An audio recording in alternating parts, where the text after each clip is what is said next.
The organization that is in charge of handling the extraterrestrial presence on Earth and keeping the knowledge classified since at least 1947 is called Majestic. The origins of the Majestic 12, as it is called, have their roots in the July 1947 crash of several ET vehicles in and around Roswell, New Mexico. President Truman established the Majestic 12 Committee, and they were formally inaugurated in September 1947. The original members are as follows. The Majestic 12 is a group of scientists and scientific advisors who work for the Committee of the Majority. Now, I have had occasion, when I was involved with Aquarius, to have to send to the so-called Majestic 12 the documents to which you were privy, the leaked material from my deceased friends. And I had association with them on that level. One of the Majestic 12, or I should say was alleged to be a member of the Majestic 12, was present at the Clean Sphere when I was in the Clean Sphere. I've mentioned his name before. This again may be risking the cause of my freedom because of the very problems we face now as a society. So I've got to be careful about that, whether or not that sacrifices my freedom. His first name is Vignev. As far as I will go from there. At a secret location in Las Vegas, Mark McCandlish continues his in-depth interview of Dan Burisch, a government-sanctioned whistleblower extraordinaire, about the alien cover-up at the most secret base, Area 51, called S4, at the Nevada test site. I was then taken for the first time to Groom Lake for testing, and this was bizarre. I was originally taken, the first flight was in fact out of the Janet terminal. I was taken to the Hughes Executive Air Terminal. This is McCarran Airport in Las Vegas? Yes. We were picked up. I was told by Sam that I would receive a series of tone codes and they would give me a name. Well, in a time. I'd be picked up outside and my mom and my dad would regularly see me. In fact, as this was going on, get picked up outside the apartment on Channel 10 Drive, saluted by U.S. Air Force, who they had stripes and they were in a normal enlisted men. Right, and placed in the back of a small sedan, black sedan, and would be transported over to the Hughes Executive Terminal. I was then escorted in to a gentleman at a podium. From there, I was given a license plate number. I had to show my ID and all of that business. I had my ID with me. Were these like randomly chosen, but actual license plate numbers? That I don't know. Okay. That I don't know. But they read with the 3 letters, 3 numbers, like a standard Nevada license plate. In 2004, Ron Garner, Stargate producer, introduced Linda Howe, UFO researcher, to Doreen Crane, Dan's mother in Las Vegas. Linda continued her investigation into the Dan Burisch story.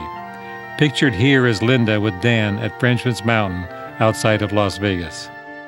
The following interview took place on the Coast to Coast radio program on February the 10th, 2006, with George Norrie, Linda Howe, and Doreen Crane.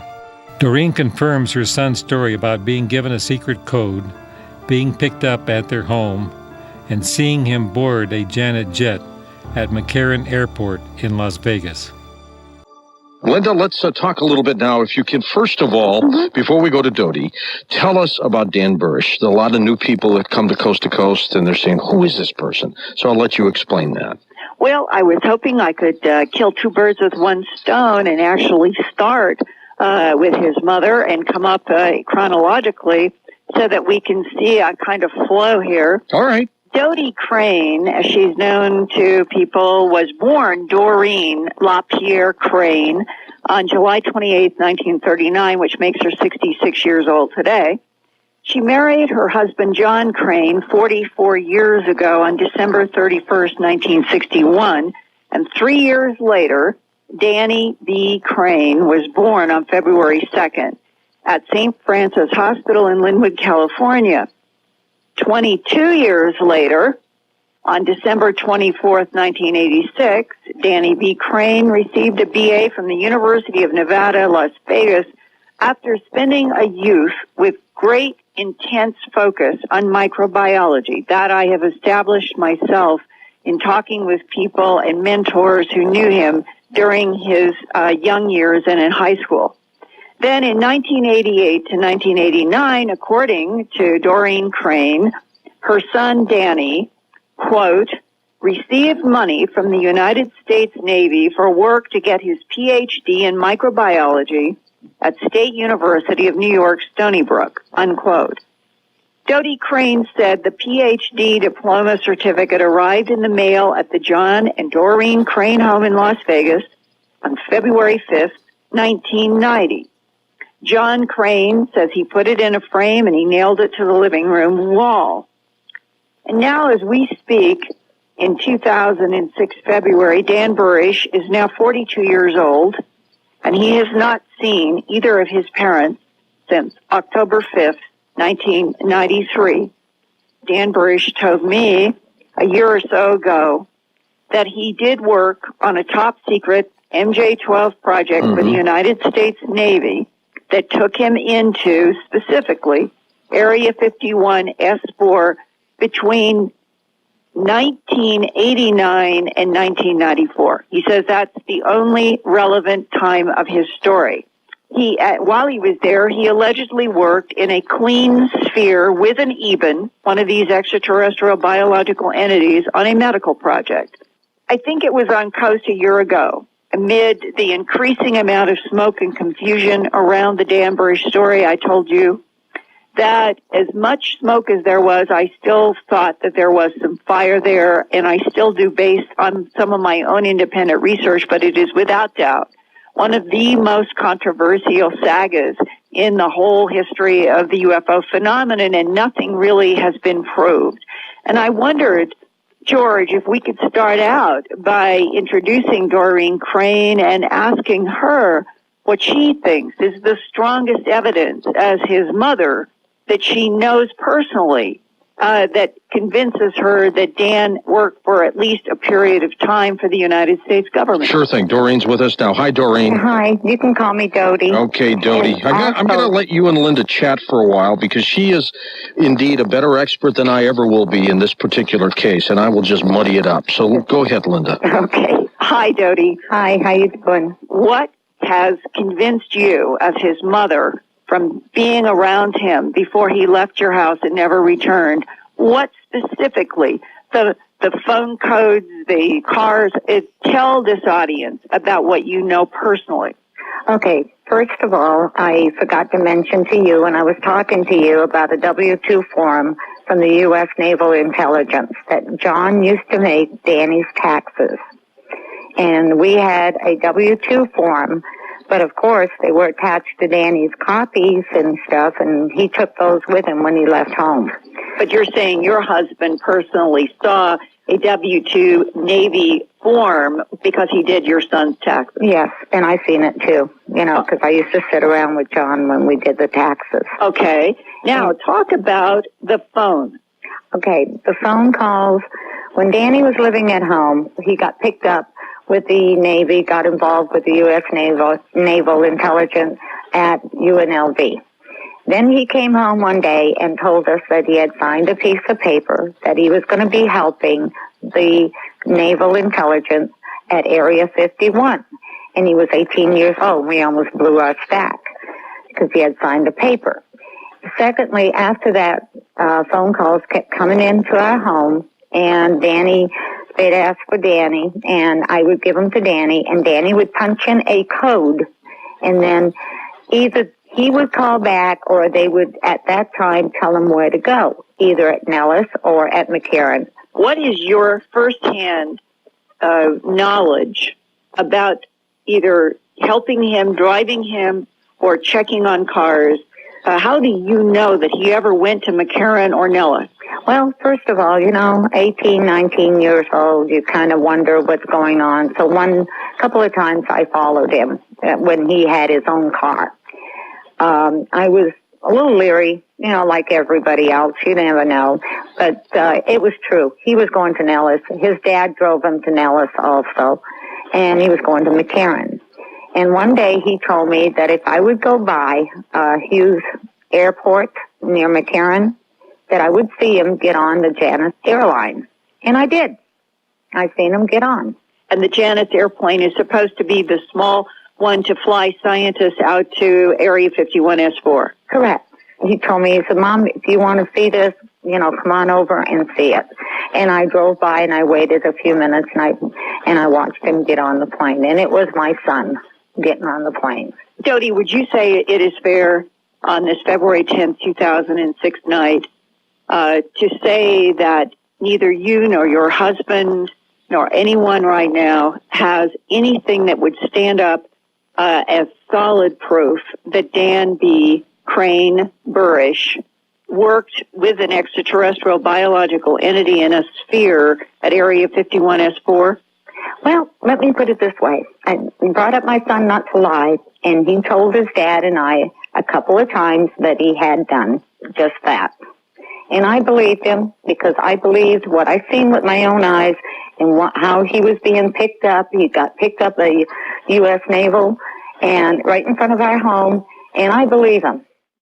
From there, I would take that. I was escorted out onto the tarmac, up an external ramp, A rolling staircase into the Janet flight. And I could see that it was a white. Yeah, there was a 737 Boeing. They had no markings on them except for I remember seeing some number details as I walked by the cockpit one time. Some number details to the bottom right of the co-pilot. Okay. The right side would be the co-pilot's. Yes.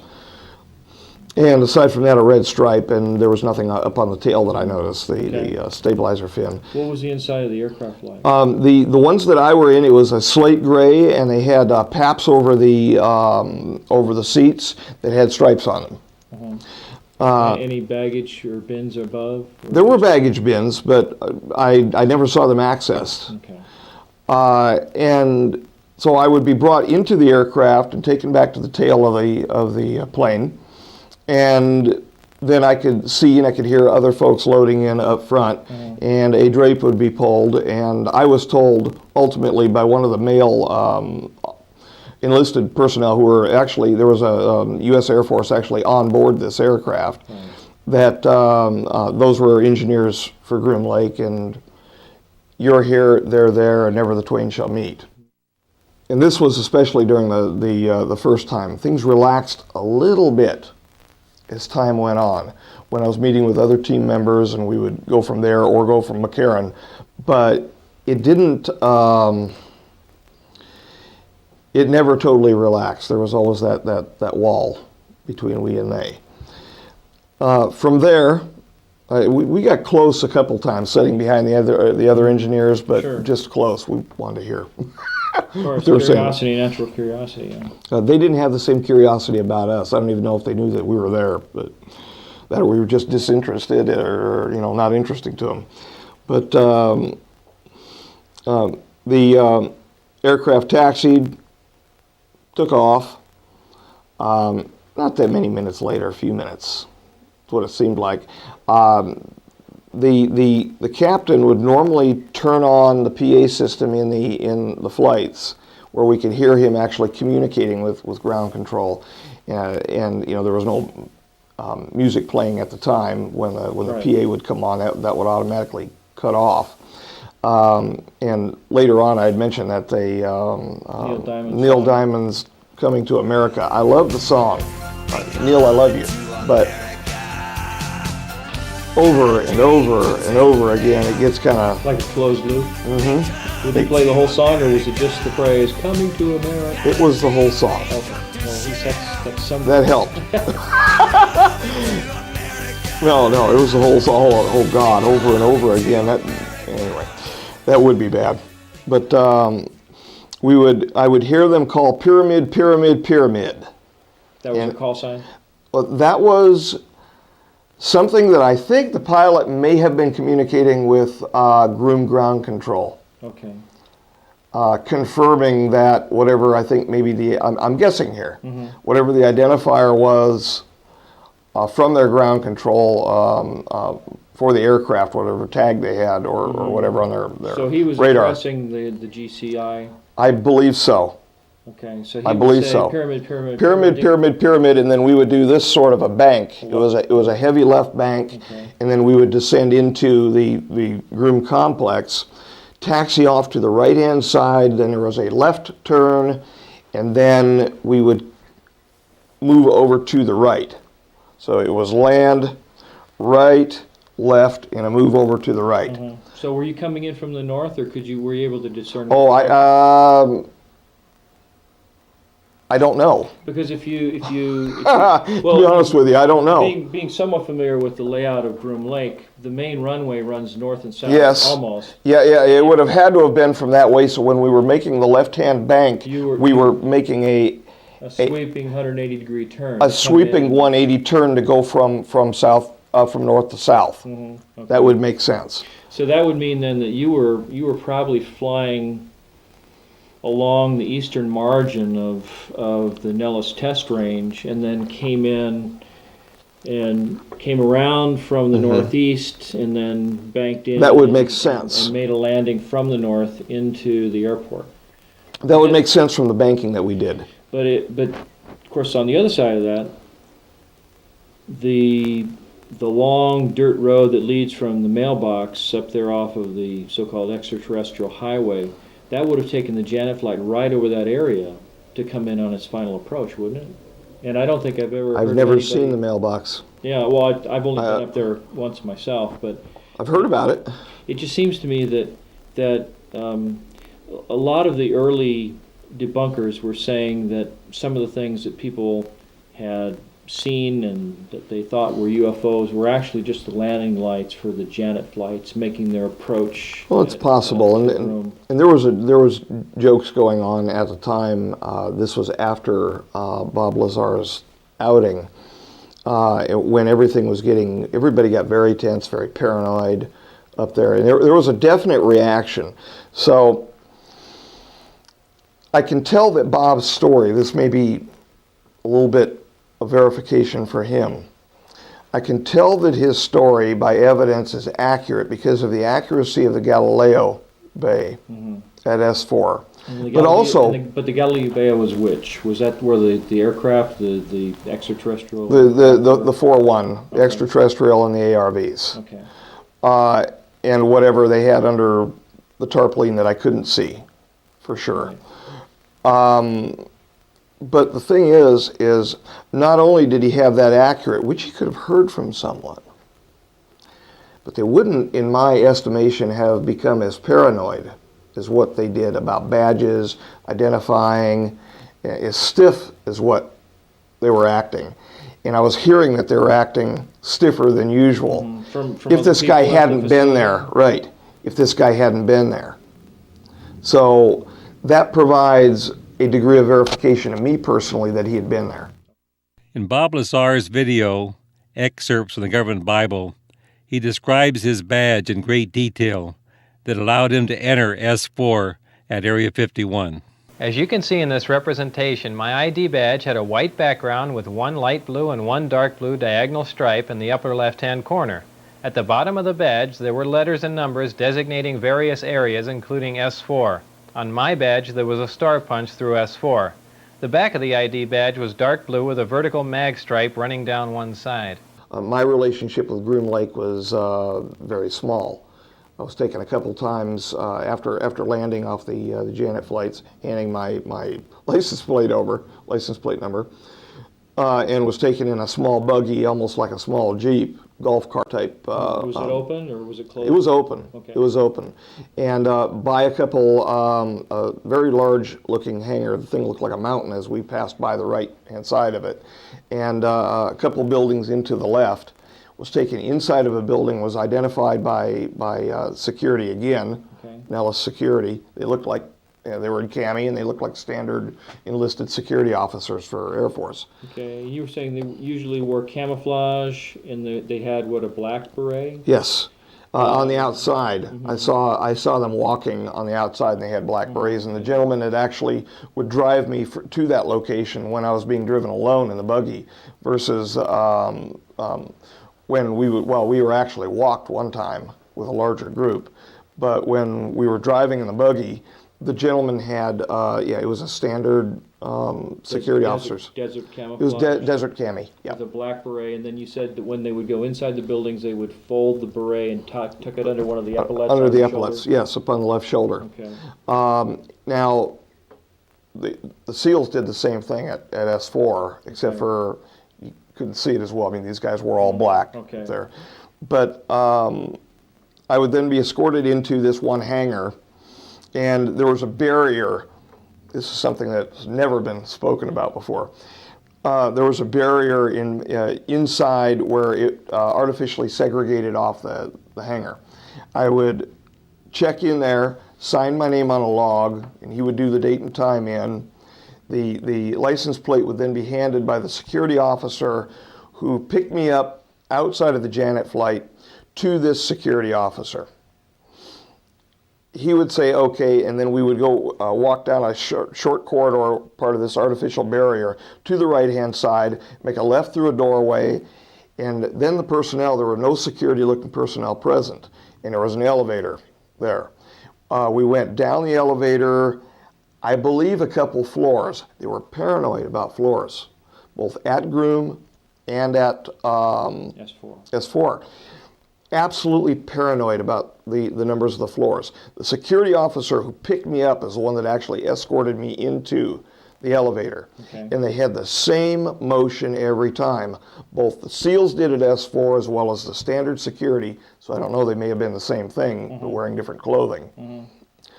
And what they would do is they would come into the elevator and they would tuck in. Now, the numbers on the outside of the elevator, there were no numbers. Okay.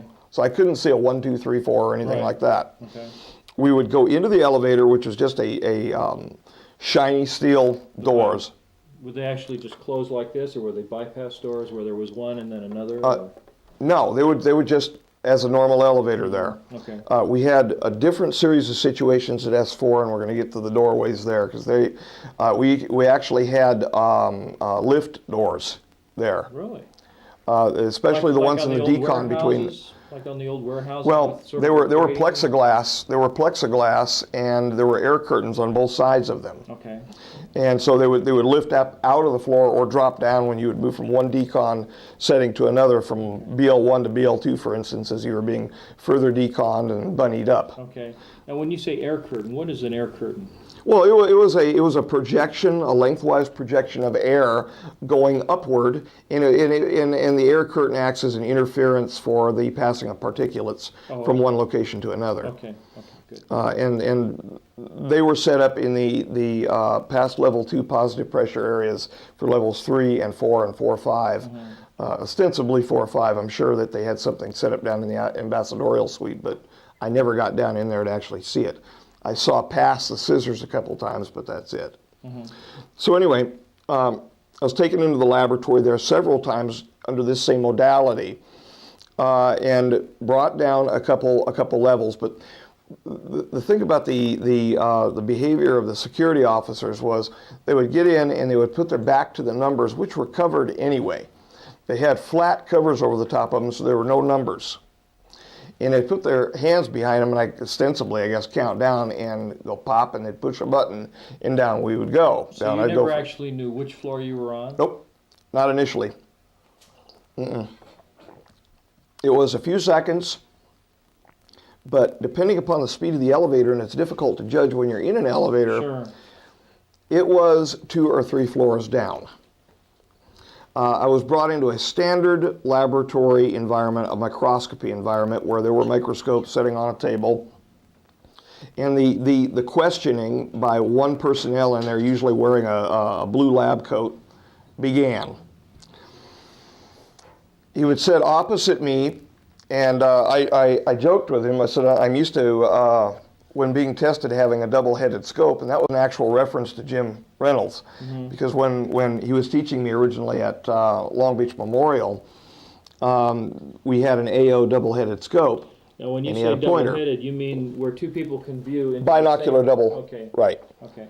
Yeah, a binocular double-headed. He would sit opposite me as you are now, but with a smaller length table. And I was tested a couple times under that scenario where they would bring in a plastic slide box with numbers on the slides, and he'd say, go through them and tell me what you think. Okay. And at that point, another male attendant who was wearing a smock come up and back at me and just wire me up with a standard headset. Okay. And I would begin viewing through the microscope, load the slides in myself, and they would record your analysis? everything, yes. Okay.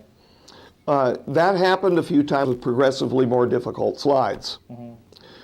And then I would be transported back out buggied onto the jet. Then I would see people load in up in the front. That was all that happened? You'd go all the way out there, do this little spiel with the microscope, and then you leave? Yes. Just that quick? Yeah, well, 2-3 hours. Still, that's a rather short stay, though, I guess. It is. And my stay at Groom at any one time never got longer than that. Yeah, one time I was set out there in a bus for a couple hours maybe, and I don't know why. They said, well, we need to hold, we need to wait. Maybe they had other personnel down at Papoose at the time, I don't know, where we couldn't come in and bump noses with them, so to speak. So would it be safe to say that the highways that you traveled over, for the most part, were paved, at least as far as you could tell? I'd say about halfway. They were paved. After that, we were on it's not as bad as trying to drive down to Lake Mojave or something down the Power Line Road along the west side of it, but it was bumpy. Okay. It was. I could hear that we were on dirt going in, and it stayed dirt until we popped up onto the tarmac, and then they said, okay, you can lift the blinds, and we lifted the blinds at that point and saw whatever we saw, and again, nothing that I saw in the way of weapon systems which were exposed or aviation examples am I wishing to talk about. Aircraft. I have no, I'll go as far as to say some of the things that I saw up there had to have been experimental aircraft. But that's all I don't have any authority to say anything else. And God knows if this is broadcast anywhere, everyone is going to end up hearing it. So will our enemies. So, what I saw, know nothing, see nothing. So how did your work up there progress after that? I mean, were you at some point certified to continue working there and make analysis of tissue samples that were something other than human? My last few times taken up into the Groom complex to the same location, I was brought into the back room, and in the back room they had an auto slide, what looked like I'm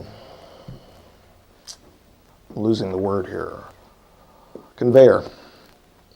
And the slides were actually, they looked like rectangular solids.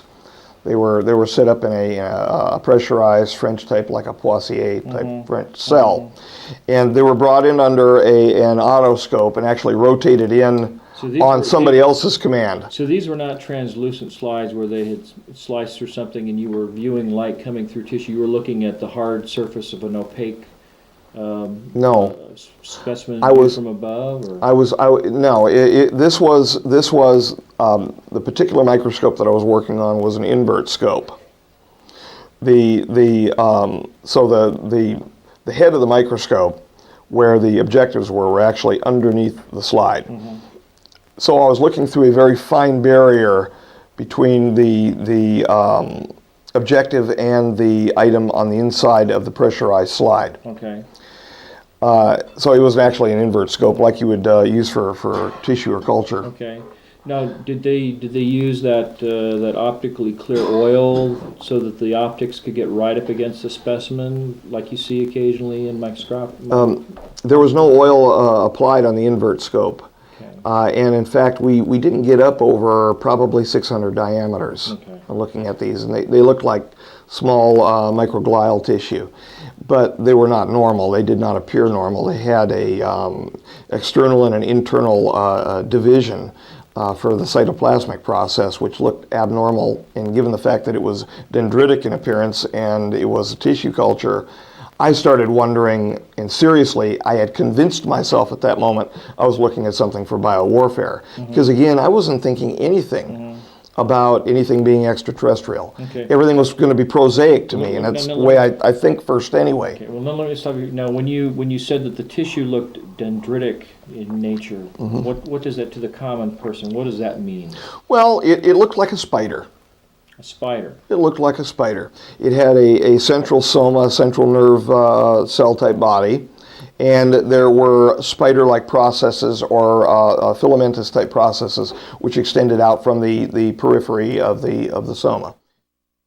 Is this process you're describing, is this something that was true for tissues you would find on this planet? Yes, sir. Or is this something that you determined as a characteristic of whatever these tissues were from? Yes, it's a characteristic function of all normal tissue culture cells, where they will behave differently depending upon what they will absorb upon. However, these cells would preferentially attach to the microbeads, but they would not, even if they were juxtaposed to one another, they would not attach to each other. So once they were separated in culture, ostensibly from their point of origin, from in vivo, and brought into an in vitro environment, they would no longer attach to one another. And that was one of the first characteristics, in fact, that was being brought out as I was looking at these. And they said, well, what are you looking for? I said, well, I'm looking for, if these are nerve cells, I'm looking for some sort of processes which would lead to a synapse, or processes which would lead to some sort of intercellular communication if they were brought from a tissue, if they were not just individually brought from separate sources. Right. I would be looking for some sort of desmosomal attachments or some sort of relationship between the cells. And it was if they were dancing with separate partners and they were refusing to acknowledge one another. Okay. You thought this was somewhat unique then? I did. What I thought immediately is that I was looking at either a chimeric cell produced through serial cloning and transfection. Now, when you say chimeric, you're talking about perhaps the bonding of two unrelated species, that kind of thing? Yes, or I was looking at a composite cell of some variety which was produced by infecting a cell of origin, we'll just say cell number 1, with a virus and allowing, for instance, like infecting it with a retrovirus with reverse transcriptase and all of that. Okay. And then that was the expression of the virus within the cell during a pre-lytic phase. And that's what I thought when we were looking at it, and that's where my mind was going, because it was trying to divert back. I was trying to regress to the mean, so to speak, and divert back to the prosaic. However, when enough of these tissues were brought out over time, it wasn't making sense to me anymore that it was an act of biological engineering or some sort of a biowarfare experiment, because the cells were functioning normally in and of themselves. And yes, they were wanting to dance with separate partners and all of that, but at some point you begin to realize that there was something odd here. Well, yeah, and the thing is that the cells I was looking at, they were oddly sized. They appeared to be mammalian overall, the overall morphology, because I was then being told, okay, we're looking at skin cells, we're looking at brain cells, we're looking at parenchyma from a liver, but it wasn't normal. And I finally got to the point scratching my head saying, wait a minute here. This is not even veterinary histopathology or histology that I'm looking at here, or cytology preps. There's something very odd here that I'm looking at, and I began questioning. Landed on one of the trips and deplaned. And I expected to see the buggy sitting there, but there was a white bus. This is a gray-white bus sitting there off to the left. He said, over there. I said, well, aren't we? No, over there. That's when I was taken down to Papoose for the first time. Okay. It was actually in the bus, and later on, years later, they were actually choppering us from there over to the location. Okay. We were being choppered. But got into this bus, and I was wondering, what the hell we were doing, because it took off in a different direction, and then they told us shades down, and so we actually helped in closing the shades in the bus. I could tell this was much more gravelly, and it almost felt like a couple times as the guy was driving, he was driving too fast, because I could feel the bus sliding. They are wild, some of them. They don't follow rules, and they play games. Well, this was my first introduction to it. So we slid along and got down there, and the security said, wait, wait, wait. The security wearing the cami never got off the bus. And they said, okay, guys, up and out, up and out. So came, looked around, and I noticed as soon as I got out onto the ground, there were two blue lines. Outside of the blue lines, and they looked like somebody just did a spray painting. Okay. Later on, they actually had the lines in place, but this was it was poor. I mean, it looked bad. And then there were two red lines that were sprayed on the outside of it. He says, gentlemen, this is the security officer on the inside of the van. He says, you stay inside the blue lines. If you wander out of the red lines, he says, you see the red lines, both of you. He said, I want you to both acknowledge this. I said, yes, sir, I do. He says, if you wander outside those red lines, they will shoot you. Now I'm scared. I was extremely frightened at the moment. Shoot me. And he said, they will shoot you. Now I saw for the first time the security at Papoose. They were standing there with the small automatic weapons, staring at me and at him, but it felt like they were staring at me. It scared the hell out of me when I stepped off the bus. I can imagine. They were the way it wasn't just their presence; it was the way they were standing there. You can project presence, and of course, I learned to do that as a police officer and all of that. But they were standing there with their weapons on you. I could tell that they were pointing their firearms at me. Mm-hmm. So we got off, and no bravado at this moment, and we followed our way up around to the right. It actually looped a little bit and around to the right to a door where one of the officers was standing at the door. He opened up this, there was no marking on this particular door whatsoever. Just an inconspicuous door like you'd see in a theater or something? It was actually inside of the mountain, but there was a roll around the door that I could tell was molding, but it was camouflage molding. Mm-hmm. And it was stuccoed, like spray painted, mm-hmm. so that it looked like sand. And it overhung over the door just enough where the door appeared like it was inset. Mm-hmm. So the door was opened up, we went inside. There's a table there with a security officer. We were asked to identify ourselves. We did. We signed our names. Okay. We were asked to put our social security numbers and date of birth on there as well. Photographs were taken of us at the time. Actual Polaroids were taken of us. So I probably looked like a scared rat there, but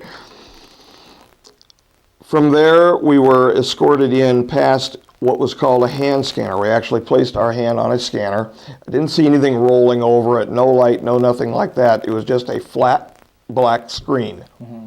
And they said, okay, fine. A door was then opened from the left to the right, and this is a sliding door from the left to the right, and we went through what appeared almost like an archway. And we were escorted around to the right immediately and down to a nurse's office.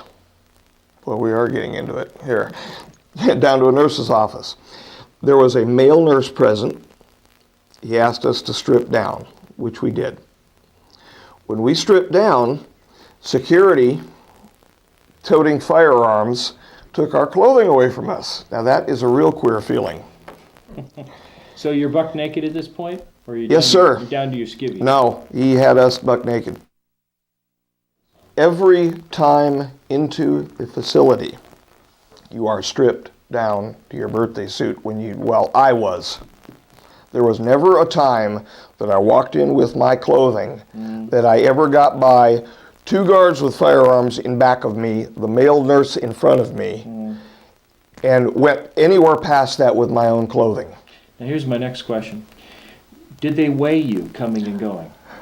I was getting there. Okay. We get weighed 3 or 4 times in this facility. There are weighing pans at the workstations down on level 4 where you have your private workstation. You are standing on a weighing sensor. And this is to determine whether you're taking or pocketing anything that comes out of the facility. Including anally. Exactly right. Just like they would do in a federal penitentiary. Yeah, there is no way to get anything out of there. Not a way on God's green creation. They've got cameras. When you walk in, there are ball cameras. Not that different from casinos. Exactly. It's watching every move you make. There are ball cameras in the restrooms. You can't do anything without being watched in this facility. Nothing. You're not in there not to be watched. You're in there to get a job done. And that's the way the drive was in there. It was, you're here to do the best job that's possible for any human being, get it done. That's just the way we were treated.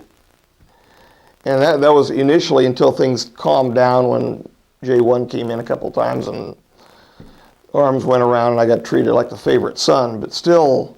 Now J1, what does that mean? He is the official honorary first position leader of the MJ-12. Okay, and they call him J1? Yeah, it's the number 1 position. Now is this J1 person someone that the average public individual would recognize?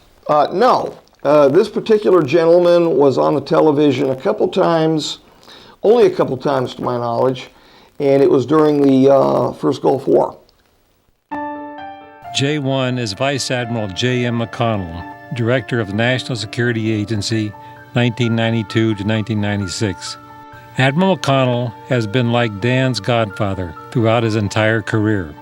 Over 40 microbiologists have died strange deaths over the last 5 years. The fact that Dan is still alive is a testament to McConnell's power to control Dan's life. Stargate Productions has been ordered by Admiral McConnell to complete this video biography as soon as possible. That task has been completed, as you are witnessing. From NBC News in Washington, this is Meet the Press with Tim Russert. Our issues this Sunday: what is the real terrorist threat to the United States homeland? How good is our intelligence gathering? And nearly 6 years after September 11th, why is Osama bin Laden still at large? With us, the Director of National Intelligence, Admiral Mike McConnell, in his first television interview. This document, the National Intelligence Estimate, entitled The Terrorist Threat to the U.S. Homeland, was released. How serious is this threat, and what can we do about it? Joining us for an exclusive interview is the Director of National Intelligence, Admiral Mike McConnell. Welcome. Thank you. Let me show you a key judgment from this report. Quote, we judge the U.S. homeland will face a persistent and evolving terrorist threat over the next 3 years. In layman's language, for the American viewers watching today, what is the most serious threat facing our country? Tim, the most serious threat is that the plotters that are being observed will be successful in penetrating our defenses and conducting an attack that would result in mass casualties. Their intent is to effect an attack with mass casualties, a secondary attack. Dr. Dan Burisch's mentor during his whole life has been Admiral J. Mike McConnell. During McConnell's interview with Russert in 2007, Dan was being debriefed by Stargate Productions. Admiral McConnell, as head of national security for President Bush, as well as being in charge of the Majestic 12 organization, has the power to protect his, in effect, godson, Dr. Burisch. Admiral McConnell is the moral compass of the Majestic 12 organization. He appointed Dr. Burisch the esteemed position as representative number 9 in that august group in the spring of 2005. Dr. Burisch recommended that the group take a vote for or against disclosure in the light of the treaties that had been signed by the off-worlders. As of April 2005, the vote was 6-5 for disclosure. There is always one abstention from voting because of the organization's adherence to Scottish Rite protocols. In September 2005, a second vote was taken. The vote was 8-3 for disclosure. When these votes are taken, they are never reversed. Dan was uncomfortable with MJ-12 organization's protocols. Therefore, Admiral McConnell allowed him to resign and appoint his successor. If UFO researchers and the lay public will politely inquire of Admiral McConnell as to the truthfulness of these statements, Stargate Productions is confident Admiral McConnell will answer in the affirmative. We're watching them train and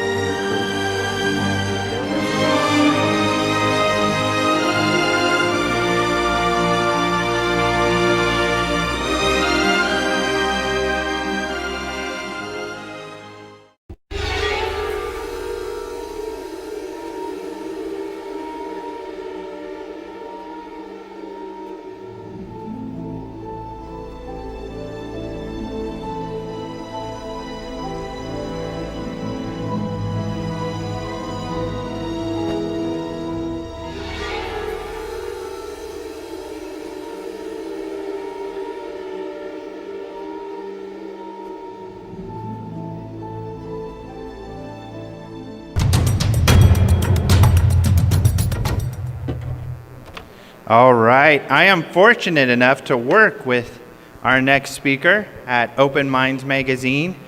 Michael Schratt is an aerospace historian and a draftsman. And so you have seen him on lots of television shows because he's an expert in black projects. He also has recently interviewed Dan Burisch at length because Michael will make 3D renderings of various black project planes and also UFOs and things like that. And so what he did was talk to Dan so that we could render in 3D some of what he alleged to have seen at an area, secret underground base near Area 51 called S4. So these graphics are great. And Michael's going to give you in detail everything that Dan Burisch told him. So please help me welcome Michael Schratt. Thanks a lot. Thanks a lot. Okay. Good morning, everyone. First of all, I want to thank Open Minds for giving me the opportunity to join all of you today. And what I'd like to do for you this morning is give you a brief overview of Project Aquarius and give you some specific details regarding the interaction that Dr. Dan Burisch had with an extraterrestrial called JRod. I'll give you a background of Dr. Dan Burisch. We'll be discussing level 4-1. We'll be talking about walking the line. We'll describe what that actually means, what it pertains to. I'm going to give you a virtual blueprint floor-by-floor walkthrough of the 9 hangar bays and all the way through the facility. We'll consider the extraterrestrial and alien craft because there is a difference. We'll talk about the Roswell craft. We'll talk about the propulsion research laboratory at S4. We'll consider the catwalk, the files department, and the cafeteria. For level 4-2, we'll consider Project Sidekick, the weapons research and development, Alice in Wonderland Rabbit, this is a good historical note, Looking Glass Device, Stargate's ERBs or Einstein-Rosen bridges, the doctrine of convergent timeline paradox. Dropping down to level 4-3, we'll consider the MJ-12 residential suites, the boardroom, the culture department, and analysis department. 4-4, we'll look at the weighing pads, the biocontainment lab's badge board and decontamination procedure. And finally, on level 4-5, which is the lower floor of the facility, We'll consider the clean sphere, the scissor lift, the lighting, the iris aperture, the kick plates, airlock, and the test, which is the totally encapsulated suit. So that's the layout of what we'll be talking about today. So who is Dr. Dan Burisch? He was the youngest person ever to be elected into the Los Angeles Microscopical Society. And in 1985, he received his bachelor degree in biological sciences, and in 1986, a bachelor degree in psychology. In 1987, Dan explored the feasibility of becoming a priest here at St. Patrick's School of Theology. However, that didn't quite work out, so we actually had to bypass that. Now, in 1989, it was Dr. Edward Teller who arranged for Dan to take classes at the University of New York, Stony Brook, and he earned his PhD there. So I ask this question to all of you. Where have we seen this gentleman before, Dr. Edward Teller? Where have we seen him come up in the stories of these type craft and vehicles before? It was none other than Dr. Teller who arranged for, allegedly, Bob Lazar to get his interview at EG&G at McCarran International Airport, and that's how he got his job at S4. So we have secondary independent confirmation that Dr. Edward Teller was involved. In 1991, he was employed at Desert Storm as a biowarfare expert. Now, in 1994, he received his Q clearance at S4, and he began working on something called Project Aquarius, and I will draw your attention here to the aircraft sectional chart that anyone can get at any local airport. This is something that's readily available. And if you look up here on the right-hand corner, you've got R-4808N. Ladies and gentlemen, this is the most highly guarded airspace, Dreamland airspace in America. This is the borderline here. You'll notice Groom Lake is right up here, so we can see it does exist. Approximately 12 miles south of Groom Lake, there's something called Papoose Lake or Area S4. And it's important to note that if you ever try to break into this airspace within the 4808N airspace, Dreamland, three things immediately happen. Number one, ATC at Dreamland, Air Traffic Control, will not allow you clearance to enter into their airspace. Number two, they will immediately, if you do not egress the area, they will immediately scramble an F-16 who will perform a particular maneuver where they'll fly perpendicular to your flight path at about 100 feet away from your aircraft, and then when you fly into his jet wash, it will either depart from controlled flight, or you might end up wrecking one of your wings or tearing one of your wings off. So that's the second thing. And the third and final thing is you'll receive a final warning to exit the area, and if nothing happens, they will lock on with a Sidewinder missile and they will neutralize the target. So the bottom line is don't try to break into Dreamland airspace. Okay, so at S4, again, he received his clearance, and he worked under the direction of the Naval Research Laboratory and the Defense Intelligence Agency. So these are the two outfits that are running the program at Area S4. The EG&G terminal, 737-200, how do you get to Area S4? Well, it's the EG&G terminal, which is the gateway to Area 51 and S4. As you're flying on this airliner here, just before the hairpin turn into the landing approach on Groom Lake runway, which is a 27,000-foot runway, it's the largest runway in the world, there's an ATC clearance called Pyramid. That is the clearance to land at Groom Lake.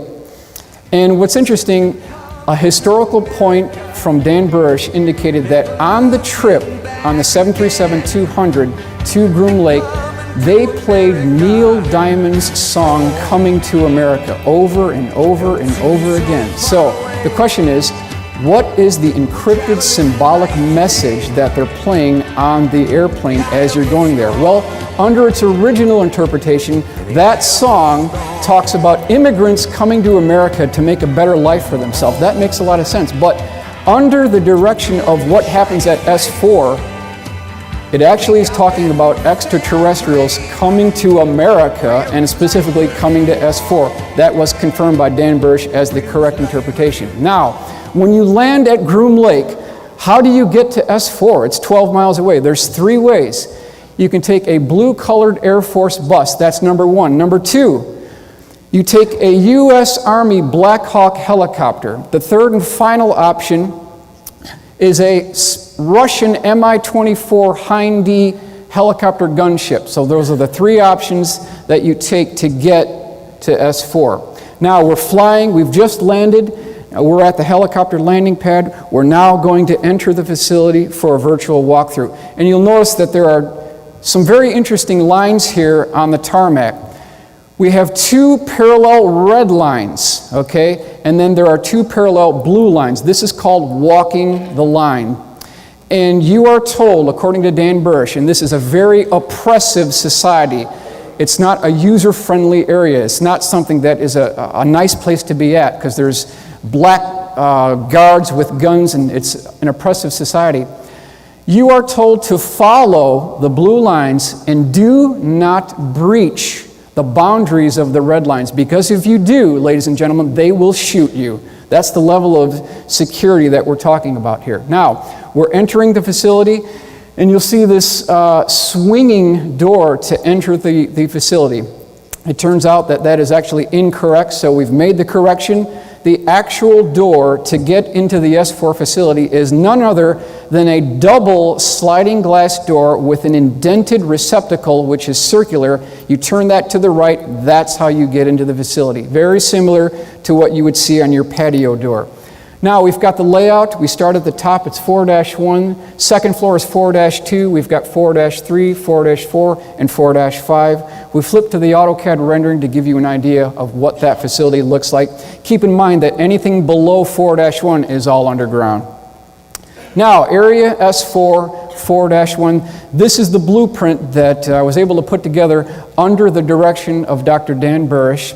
And if the first thing that happens when you walk in this facility, you enter that door, what you see is this long hallway here, very long hallway. It has the same type line configuration or stripes on the floor. To the left, you'll see a red line. You cannot go to the left. On the right, there's a blue line. You can get access to that. So we're walking up here. The first room to the left, ladies and gentlemen, is actually the avionics lab. Just beyond that is the propulsion systems lab. Over here we have a files department, and we have something called the briefing room. This is a very important room, the briefing room. Why? Because there's something called King Tut's, or training update tapes, and they have something called blue 3-ring DTIC binders, which is Defense Technical and Information Center binders. So I just submit, we've all heard this thing about Carl Sagan stating that extraordinary claims require extraordinary evidence. Well, here's where the evidence is. In this facility, they not only have the hardware, but they've got the tissue samples, they've got the motion picture film reels, they've got the high visual digital audio tapes. It's all here. This is what we're looking for. So, on the far western wall, on the interior of each of the 9 hangar bays, there is a 4-1 in red paint circled by a red circle. So that indicates that you are at area S4, floor 1. That's the significance there. The first hangar bay, which is right here, this is hangar bay number 1, was none other than Bob Lazar's sport model, or a P-45 sport model. Hangar bay number 2, we believe to be the exact same vehicle, or possibly an ARV, alien reproduction vehicle. Hangar bay 3, ladies and gentlemen, was the Roswell craft, which was covered by a tarp, so Dan didn't get to see the entire configuration, but it was the Roswell craft. Next we have, in the next hangar, which is number 4, is the P-52 Orion craft. The next hangar bay 5 was empty.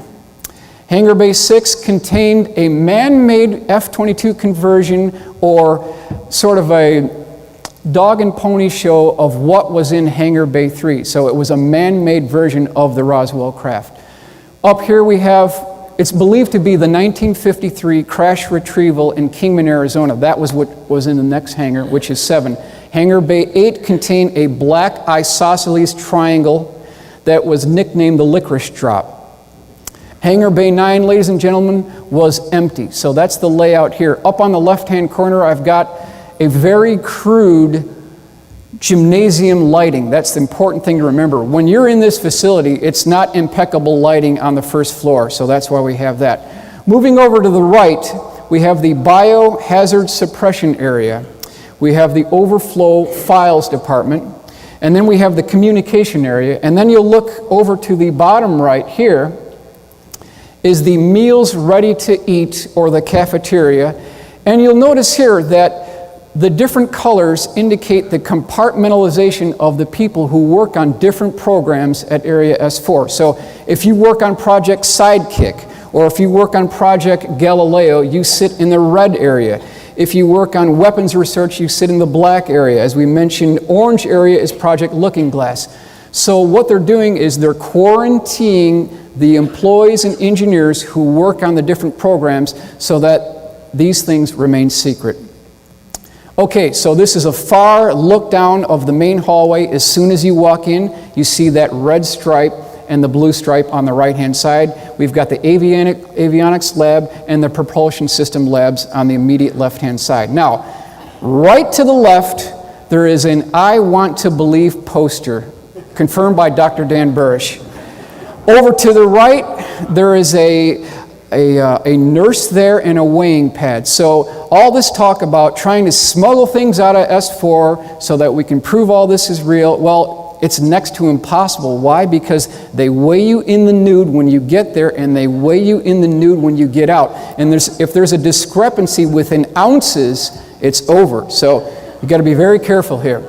Now, 4-1, looking down through the catwalk to the left-hand side. This is the first hangar bay, is the 52-foot diameter Bob Lazar sport model. So we're looking down through the catwalk. Over here we have Hangar Bay 2, which again is believed to be the same craft or an alien reproduction vehicle. Hangar Bay 3 is the P-24 Roswell craft. You'll notice the 4-1, we're at Area S4, Level 1.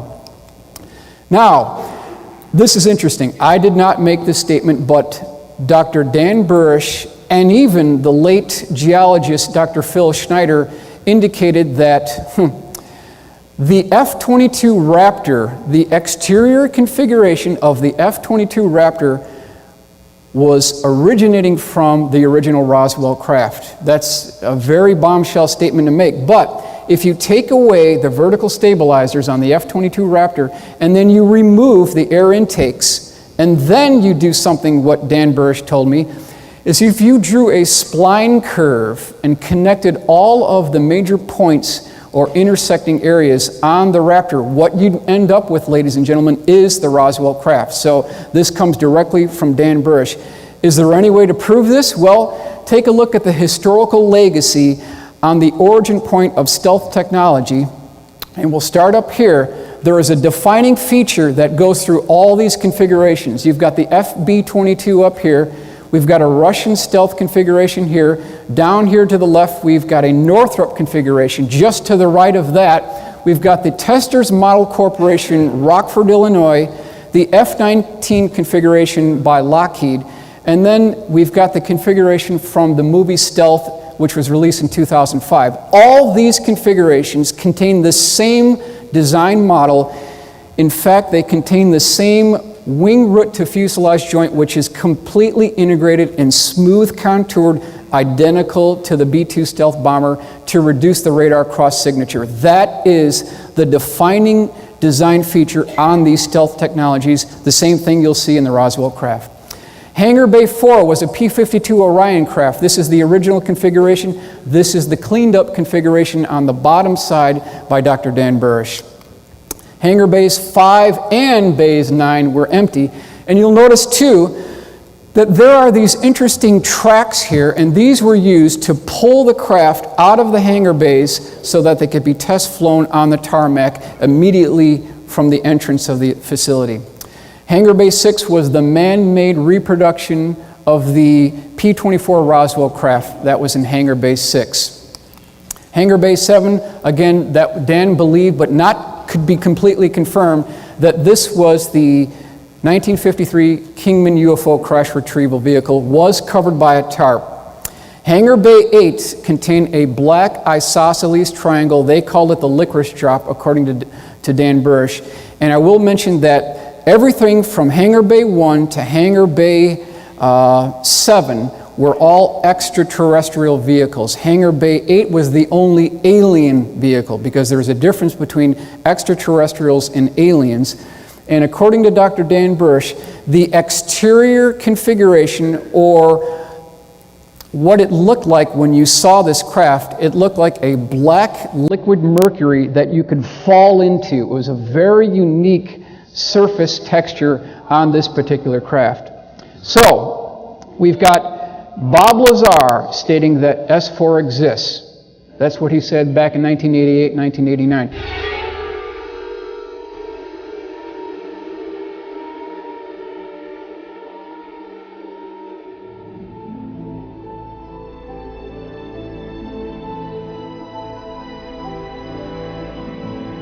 Bob Lazar is a nuclear physicist specializing in advanced propulsion systems.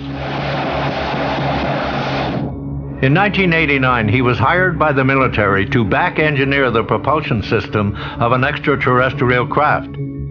Lazar worked at what is undoubtedly the most top-secret research facility in the world, S4. There was absolutely no ET craft, ET technology, anything like that at Area 51. This is why S4 was made specifically to separate it there. People at Area 51 do not have the clearance. We've got Dr. Dan Burisch coming forward stating that S4 exists. We also have Bill Uhouse, who worked on the flight simulators at S4 and at Los Alamos National Lab. So we've got 3 independent people confirming the same thing. You'll see the cutaway AutoCAD drawing originating from Bill Uhouse, indicating that there was a flight simulator, a flying saucer flight simulator that was attached to a gimbal mount, and you could rotate this thing almost up to 90 degrees. There was a diagnostic cable attached to the vehicle when it was static, but when it was energized, the diagnostic cable gets released, and then you could quote-unquote fly the vehicle at that time.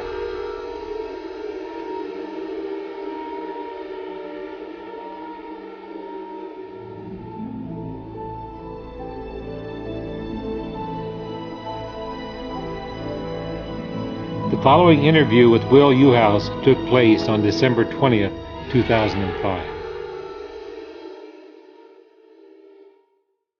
And my mom and I both put him on the airplane to go there in Orlando, and he came back. When he came back, we could see that he was visibly shaking all the time. He just was not himself. And we got him back to the house, and we were making dinner and stuff, and the guy just kind of, this is my father, he falls apart. You know, just starts shaking. He says, I've got to say this, I've got to say this. And he says, they are real. I have now been invited to join the project. He says, we have a disc, and it's not from this world.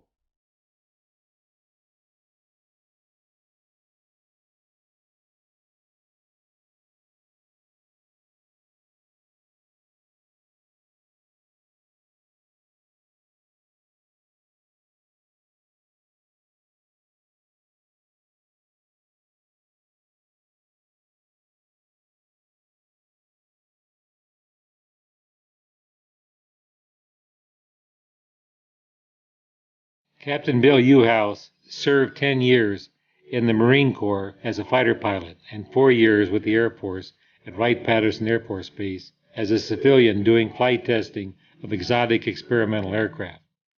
Later, for the next 30 years, he worked for the defense contractors at Area 51 as an engineer of anti-gravity propulsion systems on flight simulators for exotic aircraft and on actual flying discs.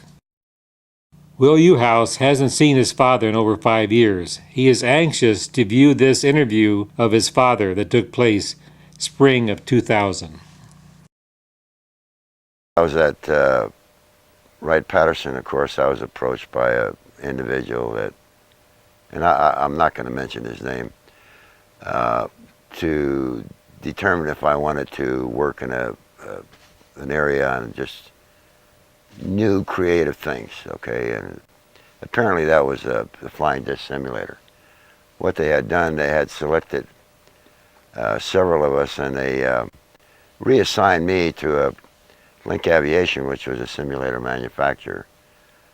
At that time they were building what they call the C-11B and F-102 simulator, B-47 simulator, and so forth. And they wanted us to get the experience before we actually started work on the flying disc simulator, which I spent 30-some years working on. So they had flying disc simulators, to your knowledge, when was the operation? I don't think any went into operation until the late or early 60s, around 62 or 63.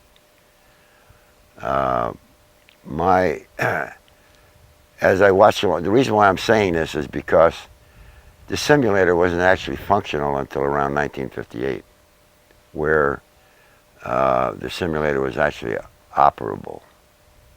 You know, for the simulator that they used, or the craft that they used to build, which is a 30-meter one, was the one that crashed in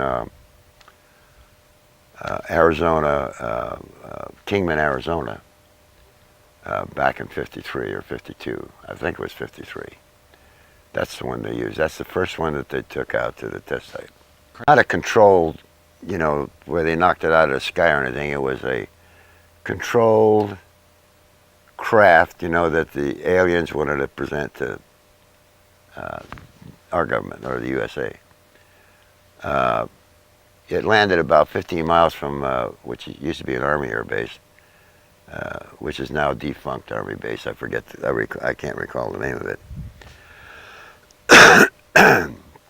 But that particular craft, there were some problems with, number one, getting it on the flatbed to take it up to Area 51. They couldn't get it across the dam because of the road. It had to be barged across the Colorado River at the time. So, the P-45 craft was the sport model, measured 52 feet in diameter. It was 16 feet high. It had a smooth, polished aluminum exterior configuration. And then I want to take you inside here, show you some of the interior components. It had 3 different levels. We've got the lower bay, we've got the mid-deck, and the upper deck. So that's what we've got right there. Now let's zoom inside. We'll take a look at what it looks like inside. On the bottom section of the vehicle, there were 3 gravity amplifiers. Right above that, we have the mid-deck, which contained 3 gravity amplifier heads, 3 seats that all sat in the same direction, which were too small for human test pilots to fit into.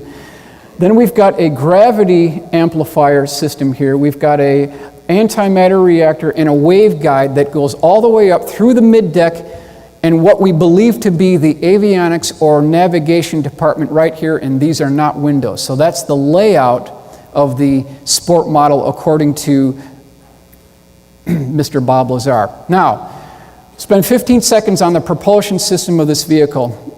Element 115 is machined into triangles at Los Alamos, transported to S4. It is loaded into the antimatter reactor, and then the target substance is bombarded with protons. And when a proton plugs into the nucleus of an atom of element 115, it bumps its atomic number up to element 116, which immediately decays and releases antimatter. That is the power source for the vehicle in a near 100% thermoelectric generator. So that's a breakdown of the propulsion system. Project Aquarius terminology. Let's talk about some terminology here. Project Galileo. Project Aquarius is nothing more than an umbrella term for everything having to do with mankind's interaction with extraterrestrials. Below that, there are about 5 different programs. The first one is Project Galileo. It dealt with the propulsion system of extraterrestrial and future terrestrial vehicles. So that was the first one. Second one under Project Aquarius was Project Sidekick. Relates to a weapons program. No further information is available from Dan Burisch on that program. Project Looking Glass dealt with the physics of seeing the effects of an artificially produced gravity wave on time. The fourth project was a second-generation weapons program which originated with Project Sidekick, no program name provided. The fifth program dealt with a series of biological defense operations which Dan served in the capacity of senior scientist.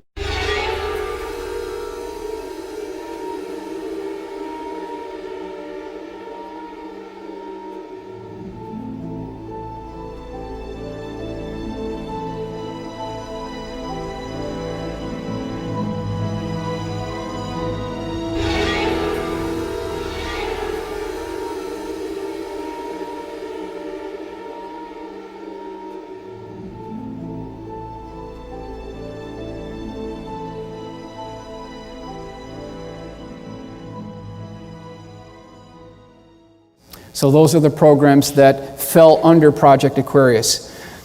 So how did the JRod craft, or what was termed the Kingman 1953 UFO crash retrieval, how did it get to S4? Ladies and gentlemen, it got there by a 40-ton, what's called a dragon wagon tank hauler. That's how they got it there to the facility. Now, in 1953, according to Dr. Dan Burisch, there was a UFO crash retrieval at Kingman, Arizona. There were 3 bodies recovered. 1 died on impact. He was still contained to his biocontainment device. The other one went to Los Alamos, and the third and final one went to Area 51 S4. That's the JRod that Dan Burisch worked with. Now, in 1954, according to Dan Burisch, there was a meeting between President Dwight D. Eisenhower and representatives of the P-52 Orions, and a treaty was signed. A copy of that treaty was kept at Area S4, Level 4-1, and they also gave President Eisenhower something called the Orion Cube, which we'll talk about as well. What is the Orion Cube? It was also known as the Yellow Book. It has nothing to do with phone numbers, okay? What it is it's a 8 by 8 inch square cube, and it's a quantum viewing device that you could, once it's accessed, you could look at the probabilities of future events. There was protocols that had to be followed in order to activate this.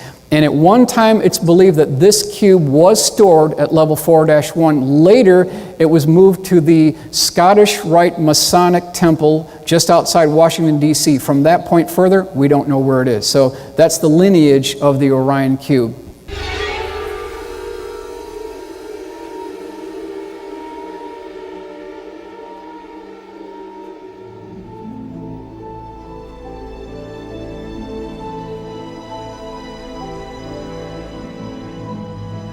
Unsealed alien files. Are human beings alone on planet Earth? Or is it possible aliens are living among us? If anyone on this planet knew of extraterrestrials interacting with us, it would have to be our world leaders. And they're not telling us. Some believe mankind's greatest encounter may have ended in a pact bartering human lives with an extraterrestrial race. A pact allegedly executed by none other than the President of the United States. Unsealed case file, the Presidential Alien Pact. Palm Springs, California. In 1954, U.S. President Dwight D. Eisenhower lands for a winter holiday. During the trip, he mysteriously disappears on the night of February 20th, igniting a firestorm of media speculation.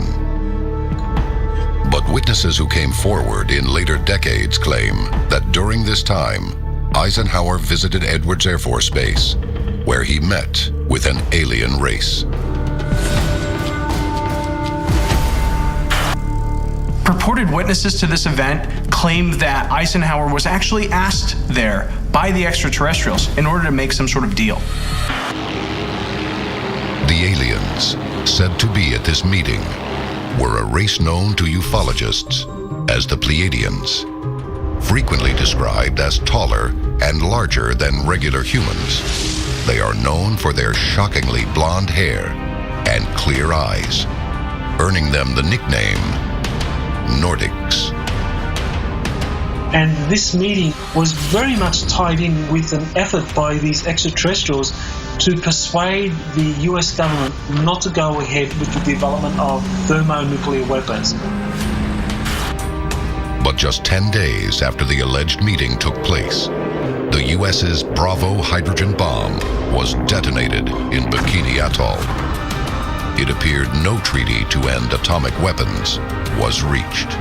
So another path was chosen, meeting with other groups of extraterrestrials who were not as opposed to the United States developing nuclear weapons.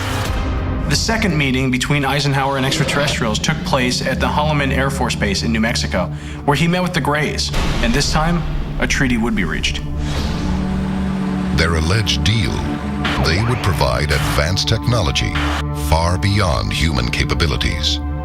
But in exchange, the Greys would be given the freedom to abduct humans for DNA and experimentation. Now, interesting to note that there are 3 events that took place in 1947. Is there a coincidence? I don't think there is. We've got the Roswell crash on July 2nd, 1947. Then we've got the formation of the CIA in 1947 and the formation of the Independent Air Force also in 1947. 3 events happening at the same time.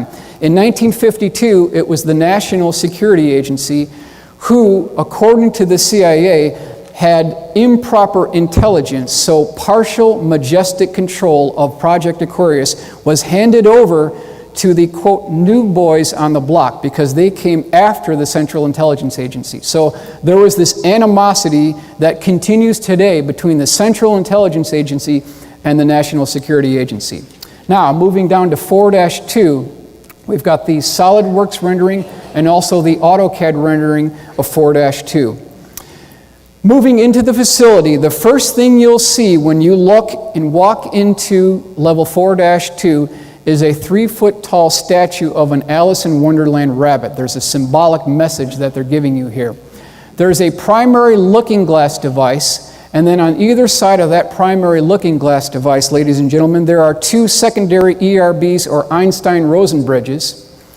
Up on the left, I've got a graphic of what we have termed the galactic positioning codes, because when you access a Stargate at the S4 facility, you don't need to have a galactic positioning code on your arm or flip book, because all that data is inside the control room. But when you go outside S4, you do need to get this positioning code data so that you know where you're going. Here we've got the jump pads at 4-2. And then down here, we've got the Project Sidekick storage facility. There's also one just below that. To the right, we've got weapons research and development. I've got a blown-up view of the looking glass device here. We're going to consider something called the doctrine of convergent timeline paradox. And then we're also going to consider how did the U.S. government get the technology to access naturally occurring stargates throughout the world. It has to do with the Sumerian cylinder seals that were recovered in Baghdad years ago. Now, this is a SolidWorks rendering of the looking glass device. You'll notice that there's this toroid or donut ring-shaped device. And inside this, we have multiple permanent electromagnets. And this is consistent with 6 electromagnetic fields that form above this device.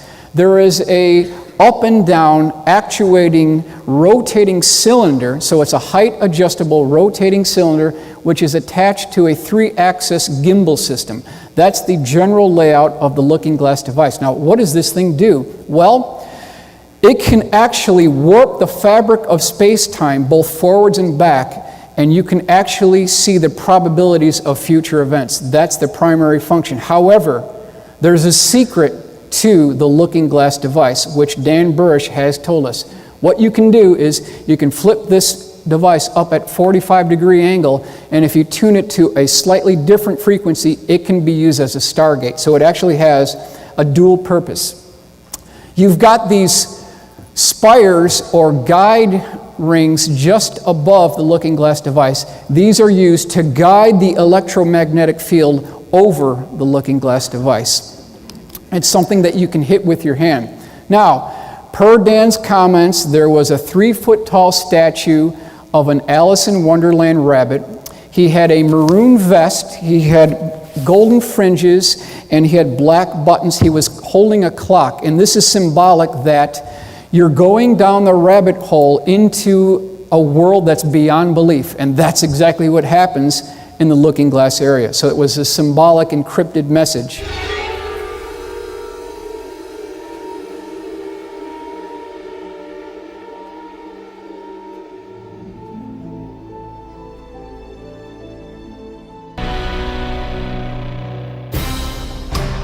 Experts worry the opening of a Stargate could have terrifying consequences for a civilization as relatively primitive as our own. If Stargates were built by a race of extraterrestrials to enable them to traverse vast distances, what chance do we have of manipulating that technology? We'd be like infants playing with a nuclear bomb. The main concern is that no matter who attempts to open the Stargate, the end result could spell disaster for all mankind. That would be very, very dangerous for a Stargate to be opened prematurely like that without knowing who would be coming through. An out-of-control wormhole might pull the Earth through a Stargate, piece by painful piece. What if we created a black hole right here on planet Earth and we snuffed ourselves out of existence without even realizing what we were about to do? It would be as if we never existed. Now, when we talk about time travel and we talk about the doctrine of convergent timeline paradox, in my assessment, there is no better illustration of this concept than the movie Back to the Future 2. And they talk about this in that movie. So just to illustrate this, for example, on the bottom here, we've got something called the flow of time, representative of the bottom arrow or timeline 1. That's the timeline we're on. So we're moving down this timeline and everything is fine, everything is great. And then somebody decides to flip on one of these looking glass devices, and this is called the looking glass point of observation. That's right here. Now, we have someone that is looking into the future of probable events. At that point, at that exact point in time, we are no longer, ladies and gentlemen, on timeline 1, but we are now on timeline 2, and we have theoretically we have affected our future timeline 1. So that's how this works. Now, in this movie, a DeLorean is used to go from the year 1985 to the year 2015, and a character by the name of Biff Tannen, he eventually comes into possession of something called the Gray's Sports Almanac, 1950 to 2005. He picks this up from an 80s memorabilia store. He goes back to the year 1985, and it's a cakewalk. He knows all the results, all the sports scores, to the horse racing, to NFL, to hockey. He turns out to be a billionaire.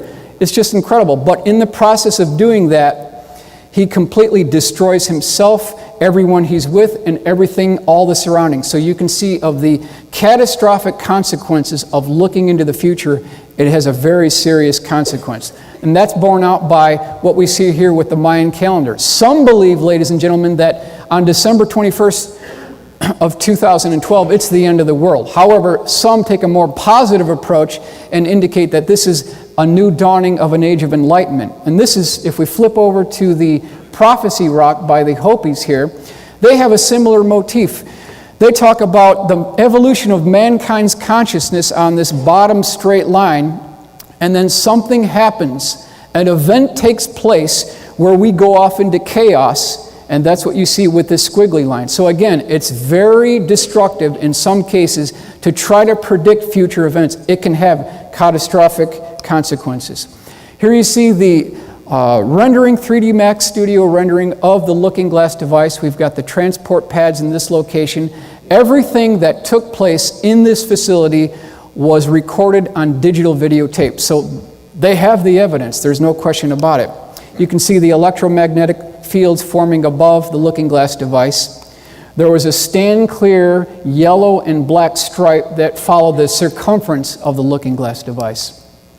Now again, this is Dan Burisch's rendering. We talked about the looking glass configuration. It's the general configuration on the upper left-hand corner. And then on the upper right-hand corner, we've rotated the device 45 degrees from the horizontal, and now it's in the, quote, Stargate configuration. So that's what we see there. The flip book, this was something that engineers wore on their arms, and it was kind of a GPS code book. because you have to know where you are and where you're going when you operate or access one of these stargates. Now, some of you may have seen the movie Stargate. The actual Stargate looks nothing like what you see in the movies. The only thing that is consistent is this metal catwalk that gets you into the actual Stargate. That's the only similarity in the entire operation. Level S4, level 3. We're moving on to level 3. This is the SolidWorks rendering. Below, we have the AutoCAD rendering.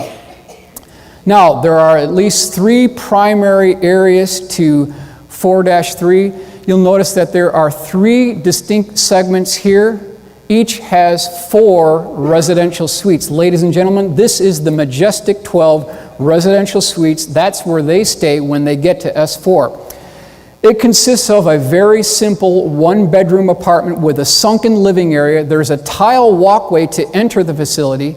There's a single TV. There's 1 single bathroom. So that's the S4 Majestic 12 residential suite. You also know that we've got the culture department, we've got the analysis department just to the right and below the culture department. Up here on the right, we've got the call-outs, the leader call-outs. We've got slider trays, we've got pressure incubators.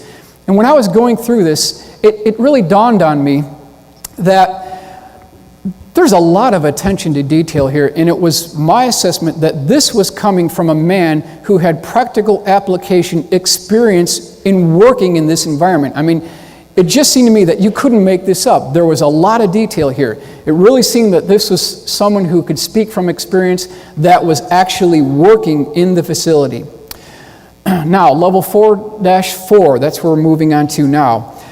A number of primary areas here. We have the badge board. This is a blow-up of the badge board on 4-4. We've got a meeting room or a board room in that facility. There are multiple biocontainment labs in level 4-4, and we'll zoom in and blow up that area right here.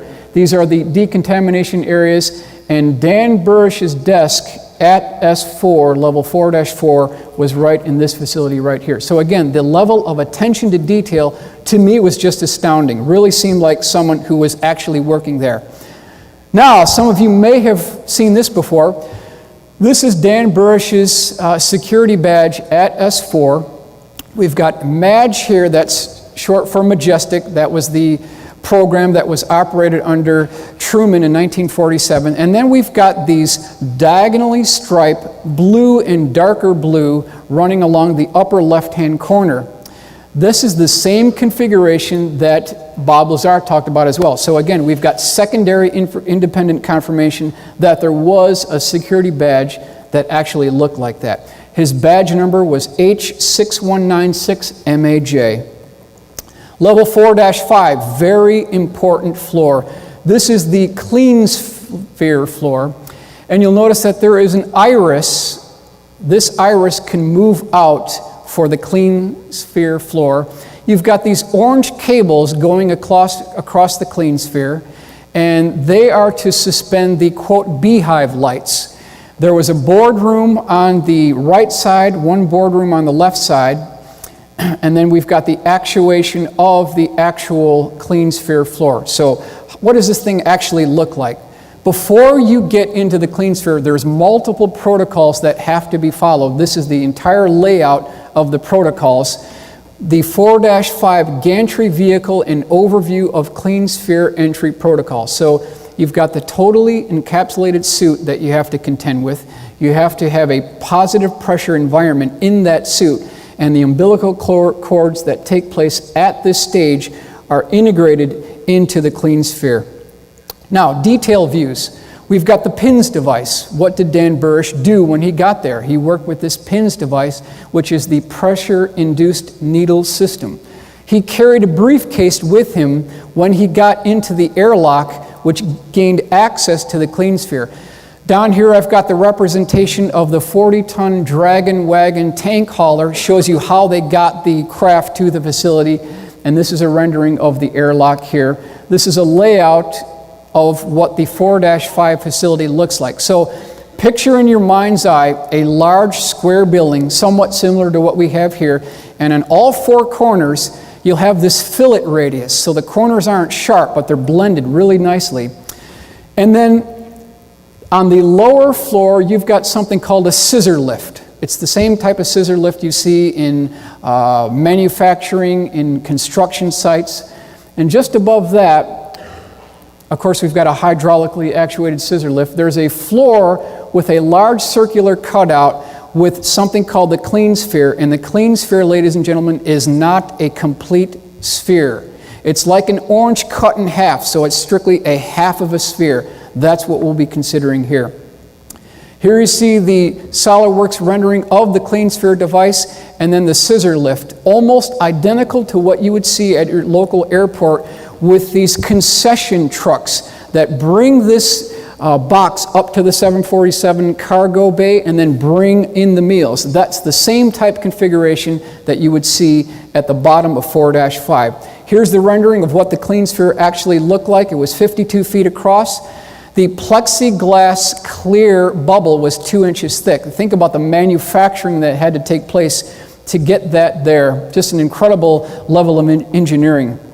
Impeccable lighting was located on 4-5, which is different than level 4-1.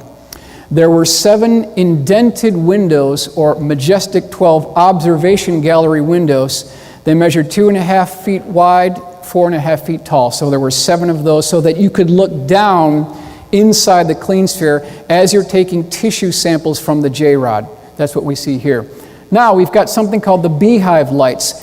These beehive lights could actually move along trapeze cables. They could be lowered and raised through a telescopic device, and these were actually designed and built by JRods and the S4 engineers. Just an impeccable level of lighting on 4-5. Why is that needed? Because you don't want any shadows when you're taking tissue samples from an extraterrestrial. Here you can see the edge of the 4-5 floor, which is in the yellow and black stripe right here, and then also the edge of the clean sphere bubble right here. That's what we're indicating in this illustration. Now, there's something called kick plates that actually are manually operated, and they seal the gap between the clean sphere edge and the floor of 4-5, the opening. That's what they do. And according to Dan Burisch, these were done by hand manually, and when you slam these down, there's a big bang that takes place. So it's something that he really stressed. Here we see the scissor lift lifting the clean sphere up to the second floor of 4-5. And then you can see again the hydraulically actuated scissor lift.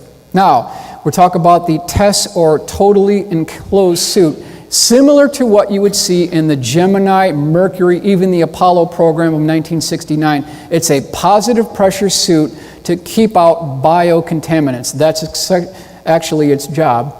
And when Dan Burisch was at 4-5 inside the clean sphere, he was taking upwards of 300 tissue samples from the JRod because he suffered from a genetic neuropathy defect, and the overall program was to find a cure for that genetic defect. And one way they did that is to use this pressure-induced needle system that Dr. Dan Burisch personally told me was very small. He called it a Saturday night special. And it had a pneumatically actuated hose off the aft end of the pins device. There was a small cartridge that was loaded right inside the shaft here, and you could take the tissue samples that was sent up to the analysis department. So that's how they did that. He also carried a briefing case with him with multiple needles and cartridges that went inside the clean sphere as well. Now again, remember, they weigh you in the nude when you get in, then when you drop down to 4-5, they weigh you in the nude again. So there's just no way you're going to sneak anything out of 4-5. This is a very well done pencil sketch by Mark McCandlish, who is again the world's premier aerospace illustrator, showing Dan Burisch being suited up in the test suit and then entering the airlock or decontamination chamber for entry into the clean sphere. Now, what in the world does JRod mean? I mean, we've heard this before. In its simplest terms, JRod means 15, because J on the computer keyboard is the 10th letter in the English language. The dash or rod was symbolic of the Mayan glyph that indicated the number 5. So you put those together, you get 15. That's also symbolic because he traveled from 15 light years away to get to Earth. So that's the definition of JRod and how he got his name. Now, 2 quotes from Dan Burisch that are very important. He said, "I have never met an alien, but I have met an extraterrestrial. The difference being that an extraterrestrial such as a JRod is actually a future human and therefore shares a same human lineage. A true alien, on the other hand, would bear no such human lineage." So that's the difference between an extraterrestrial and an alien. Now, when he was working there, you can see him with the PINS device taking samples from the JRod. And he was called Kaela, a little bit of description of what he looked like. He measured 3.5 feet tall. He had dark brown appearance, very black inset eyes, a disproportionately large head. He had a small nose, long arms, and no teeth. Interesting to note that the designation for this particular JRod was EBE-53AZ2. That stands for Extraterrestrial Biological Entity, 1953 UFO Crash Retrieval, Kingman, Arizona, number 2. Because remember, the first one died on impact, the other one went to a Y11 facility at Los Alamos. Now, during one of these tissue sample sessions, remember, you have to follow a certain protocol to approach this JRod. You have to raise up your right hand, the JRod raises his right hand, and then you take multiple bride strips together, and then you meet in the center.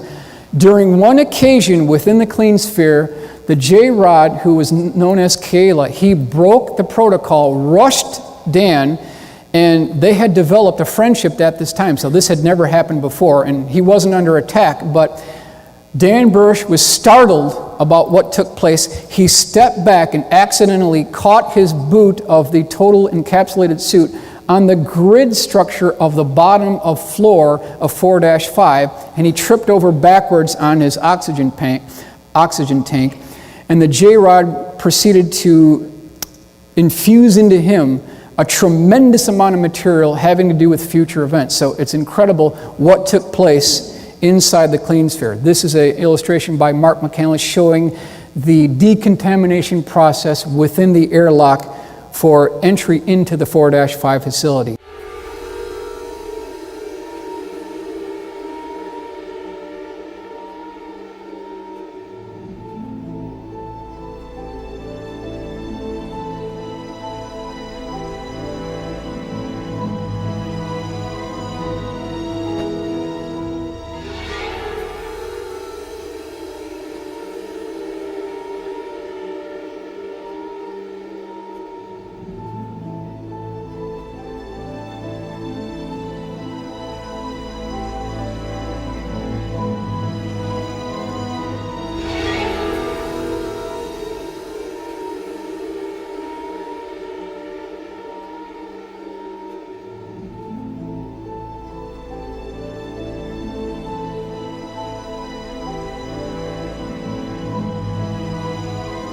Now, again, how did they get this technology to access these naturally occurring stargates?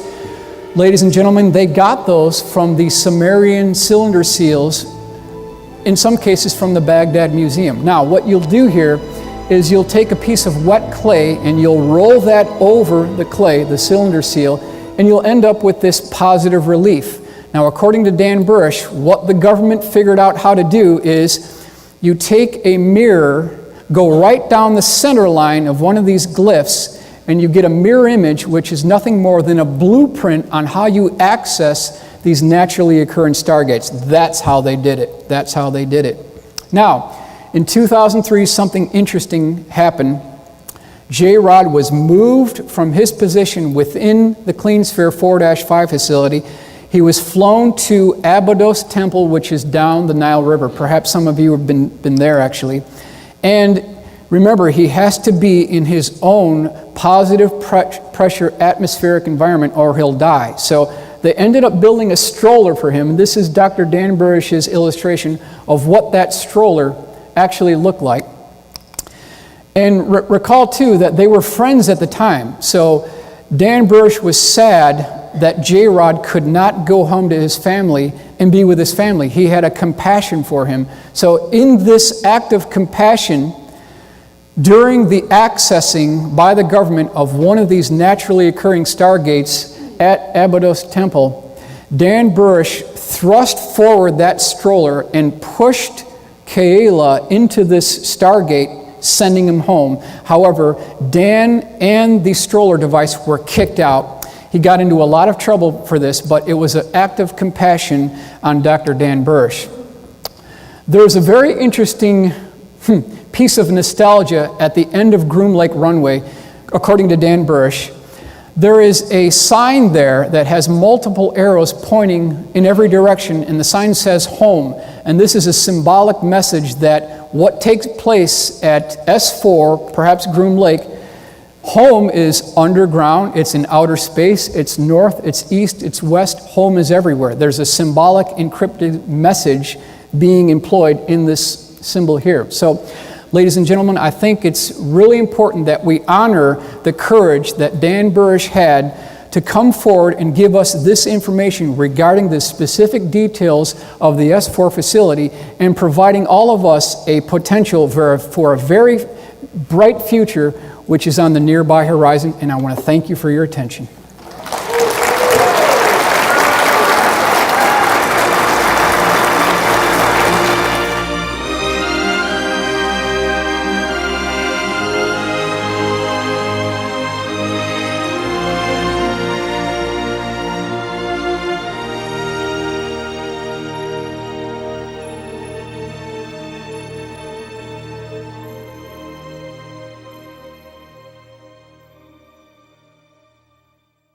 In this December 18th, 2005 debriefing by Dan's scientific assistant, Marcia McDowell, Dan tells how he took tissue samples from the JRod with a pressurized extraction gun.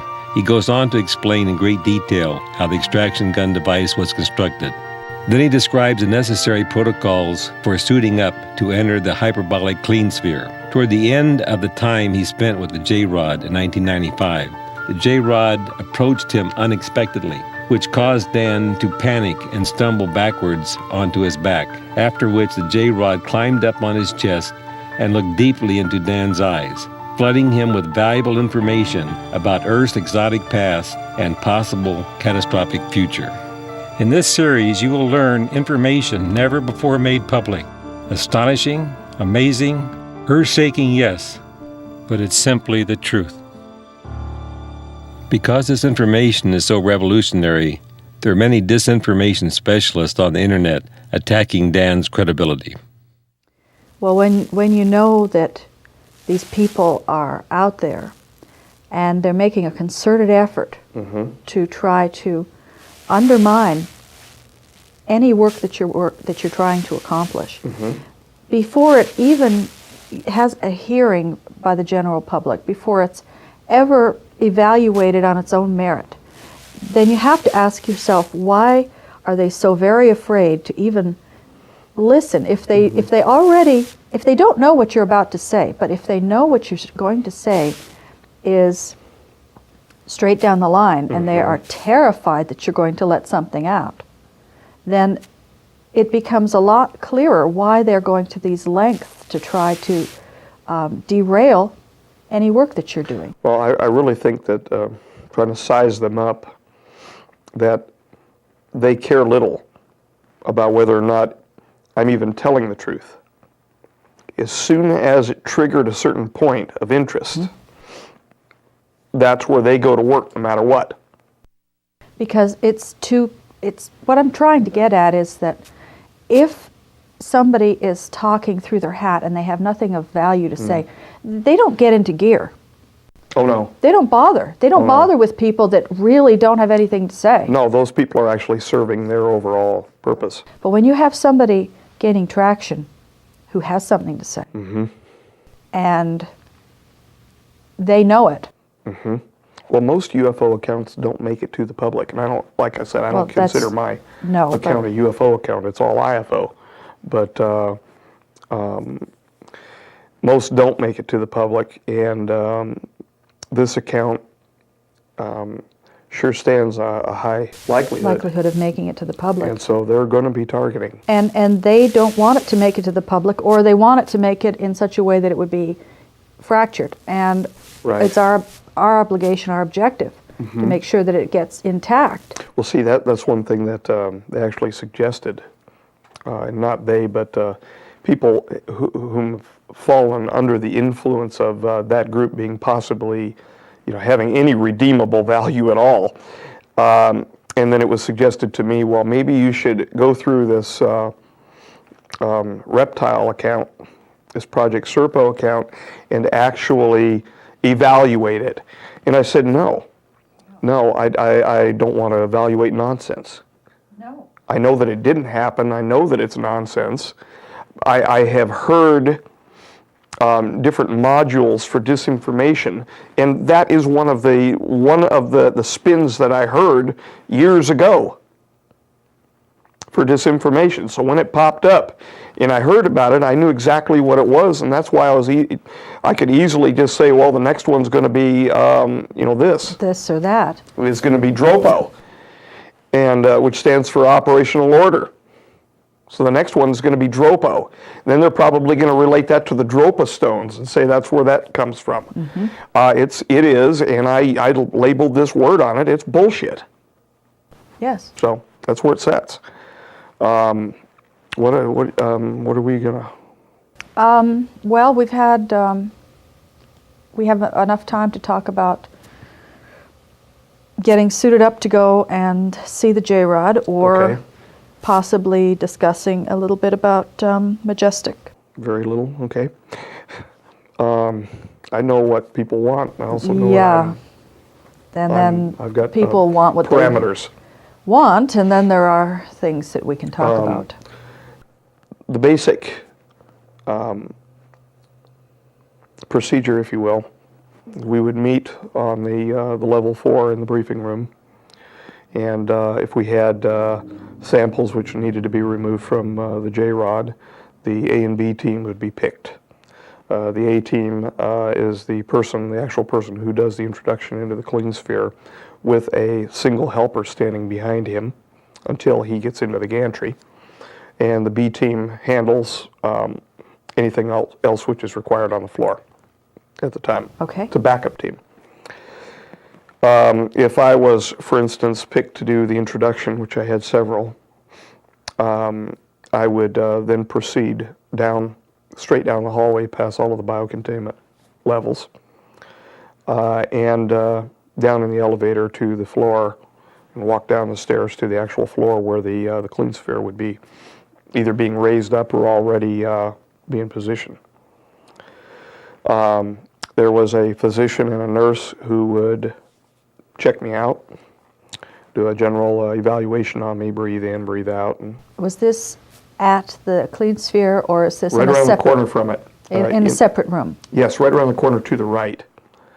And then you would walk out between the area which would be the overlook over the clean sphere and the wall that was actually set up with the equipment for the samples to head up. But I would be given an EKG, set up on a heart monitor. The leads would go to the equipment pack, which would be strapped around me after I was suited. I was catheterized and plugged, which was the most uncomfortable portion of the whole operation, next to the helmet. They had only limited numbers of suits which were available. They're extremely expensive moon suits. Basically, we're talking not a level 4 biocontainment positive pressure suit. We're talking a spacesuit for all intents and purposes. I would be put in a special jumper, and this is after the plugging and the catheterizing. In other words, I was stripped down. And after the jumper, I would be suited.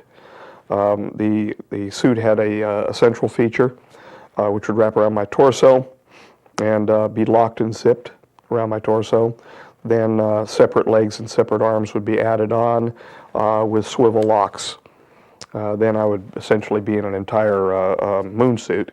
the boots to the moon suit didn't separate. It was part of the actual leg, which would be locked and hooked on. Then I would have the helmet locked over the top, which just looked like a bell with a halo, if you will, a heavy rubberized halo stuck up into the top of the bell. And I would be checked out with with pressure. I'd be pressurized.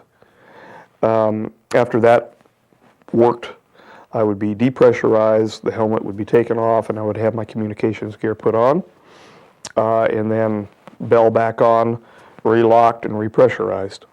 At that point, I would be walked with my other A person out onto the floor in front of the clean sphere. By then, I could already see the JRod over in the corner, and we were giving each other mental waves at the time. I should probably explain that we were not supposed to be communicating whatsoever, but as soon as I got out on the floor near the clean sphere, we were in communication with one another. Really unknown to the crew. The crew. Then walked up the gantry, which was placed in position to an interlock device on the side of the clean sphere, and walked up to the top and put into the little room almost. It's almost like a closet.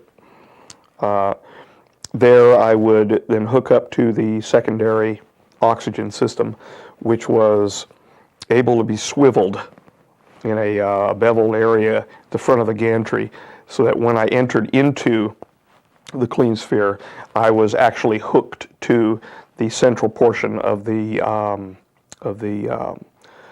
gantry area.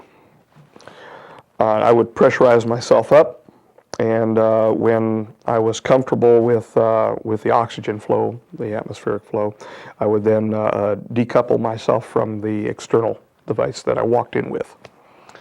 Why we had to pressurize up before getting into the gantry was because if there was a failure of the system before I would be hooked in on the inside of the clean sphere, that I could potentially have nothing to breathe until they could get me out, so I could suffocate. Mm-hmm. So that's why I was previously hosed up, as they called it. So when they joke, where there was jokes that was going on, they were going on the floor. You know, who gets hosed over tonight? Those sort of jokes, and that's what we called it when we actually rotated the drum inside. Is we would say, "Okay, I'm hosed over." That's what the joke was on the floor. So we would then pressurize up the atmosphere on the inside of the gantry, and then the door would be opened. I would then rotate the drum over, and I would manually close the door from top to bottom. It was a rotating, it actually opened this way, not sideways. And I would manually close the door, and then they would check to make sure that the interlock pressure in that gantry was made normal, that there was no leaking. Once I was introduced into the clean sphere, I would have my equipment with me, and there was a secondary hose which came out of the bottom by the gantry area, but it was fixed as part of the clean sphere, that the B unit would then be hooking up to transfer the samples up to the third floor. It wouldn't go initially up to the fourth floor where you would run the samples. They would go up to the third floor where the culture was actually held. And then they would be run back down to the fourth floor when we were working in the biocontainment laboratories. We would then hook the back of the PINS tube, which was a port, if you will, to our PINS system, our aspirative avulsion system. That acted as the drawing pressure for the needle. The next thing that I was supposed to do immediately after that was shuffle 2 steps to my right, and I was to raise my right hand. At the same time, projected as a teleprompter into the clean sphere's glass was a picture of a human being holding his hand up, and Sigma-approved symbols that this was a message of friendship. Well, I would go through this. I went through it the first time, And as I did it the first time, he asked me, "Why are you doing that?" Now, I was not able to verbally answer him, but I looked at him and I said, "Because I'm told to in here." Yeah. And he would go like that. He was actually laughing. That was his way of laughing. After the JRod would accept the offer for friendship, which would be his hand being raised up. And finally, it almost got to the point where you'd go, you have to know his behavior to know how flippant he was being, because he had very controlled behaviors. I see. And he would raise his little 4 digits up, and then I would be permitted then to walk from my position to him and carry out my duties, which he had been previously told what the duties were for that particular introduction. The bottom line is, as I was walking toward him, he was saying, "So you're going to remove sample from right appendage?" And I'd say, "Yes, sir." And while we were getting to know each other, he told me his private name, and I told him my name, and he wanted to learn about me, and he showed me a little bit about his growing up in Reticulum, and the beanie. Mm-hmm. The beanie line came up because he wanted to know some things from my childhood, and I recalled a favorite cartoon, which was Cecil, the seasick sea serpent. And Beanie. And Beanie Boy. Beanie Boy. And so I replayed a little bit for him in my head. What I remembered from one of the episodes was Cecil yelling, "I'm coming, Beanie Boy," to help Beanie out. And so he started calling me BNE because he separated his words that way, right, naturally, from his actual learning of English from us. So he called me BNE most of the time. He didn't call me Dan or Danny or my childhood nickname all the way up to now, Boo Boo. He didn't. I told him those things, but I shared those things with him, but he called me BNE. And part of the reason why he, I think, associated with me as BNE is because the B team, when the B team was on the floor, Polly was there, and I looked over my shoulder one time, and Polly used to wear a hat with a beanie, and I actually have the propeller hat from him. Yes. He subsequently passed away during an accident up at the facility. But anyway, I looked over my shoulder, and he said, "Beanie that?" And I looked over my shoulder, and I told him no, because Polly had a beanie hat that had a bill on the front of it. And the beanie hat that I was thinking about, that I was showing him from Beanie Boy, just had was just a cap with the propeller. And so we had that discussion. Now, what I had with me in my case, depending upon the number of samples to be removed in locations, and that was established in briefing before I would ever come down onto the floor. I had it rehearsed, and we had to physically go through a rehearsal of what we were going to do. And that was filmed and recorded, so if we deviated from the procedures, everybody would know. So the only deviation I had from any of the procedures was actually, aside from falling over backward at one time, and that was his deviation, not mine, because he stepped toward me. He stepped toward you. And he was not supposed to. The only deviation was the actual conversations, the personal relationship that I had with him.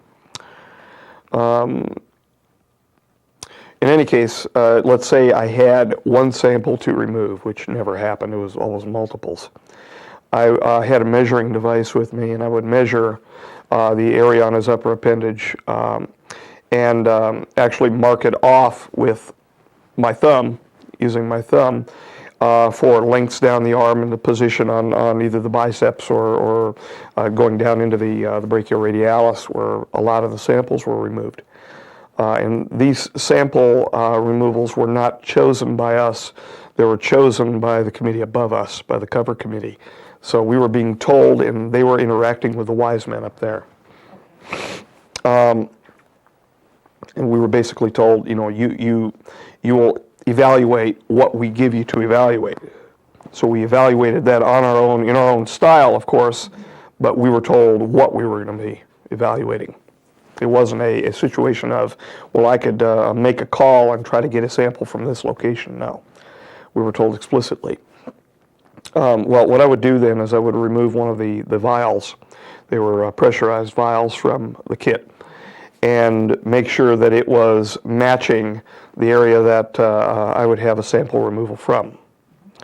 Then I would add that vial into the top of my pins gun. It looked almost like a needle gun. And I would snap the vial down into the front of the pins gun, where the front of the vial would then be penetrated by the needle, the inside of the needle. Yes. And the front of the needle was not uncapped at that point. It was actually set where it was sealed. The next thing that I would do is I would snap the back of the needle into the back of the port, which would, there was an actual back of it had a rear entry point as well. And that was hooked to the pressurization unit.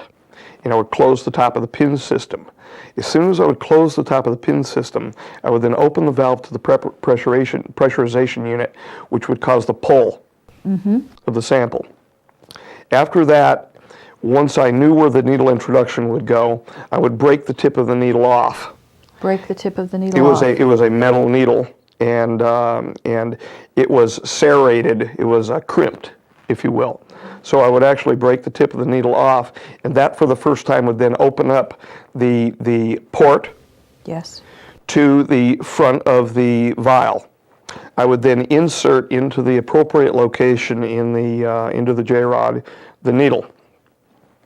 After I would insert the needle, I would then squeeze the needle gun, and when I would squeeze the needle gun, what that would do is it would allow from the back of the needle, there was a pressurization valve at the back of the needle. It would then open up the back of the needle's pressurization valve right before the little tube for the sample.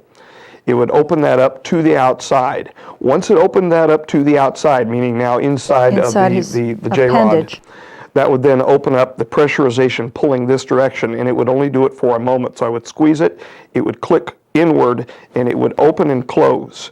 When it would open and close, that would cause the pressurization to suck backward, and it would suck a small amount of tissue into the vial.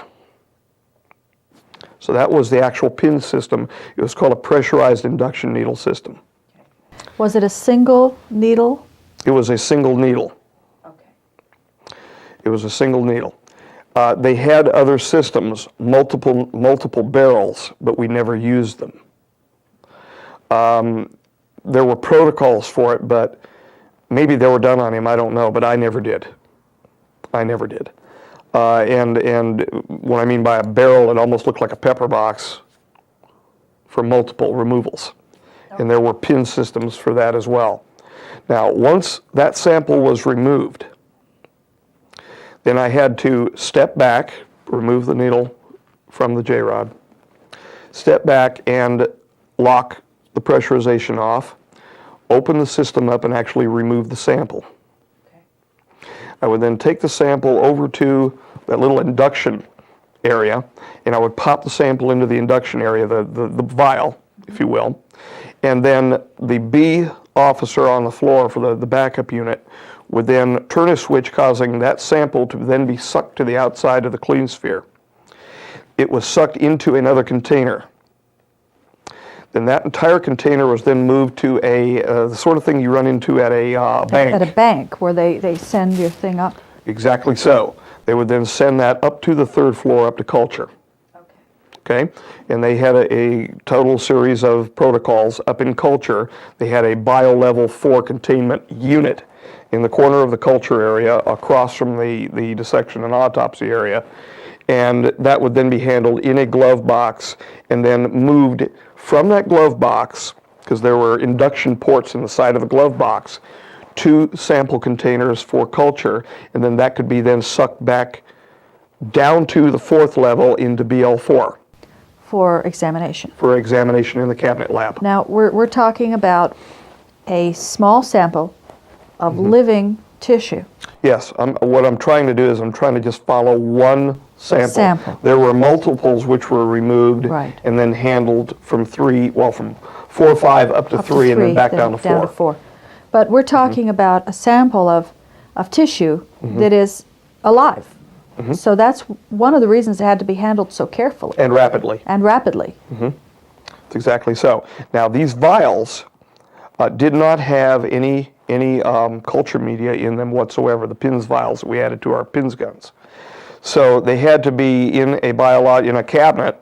They had to be removed from the vial and actually placed into a growth media for evaluation and marked, and there were personnel setting up on floor 3 that just did that job.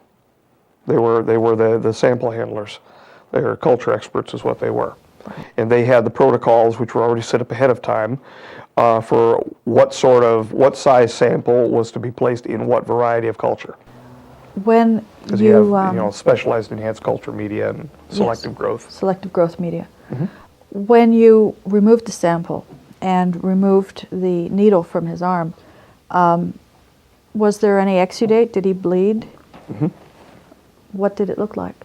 It looked red and white, and usually the white material was some of his internal muscle material, or it was usually a little bit of muscle material that would squirt out.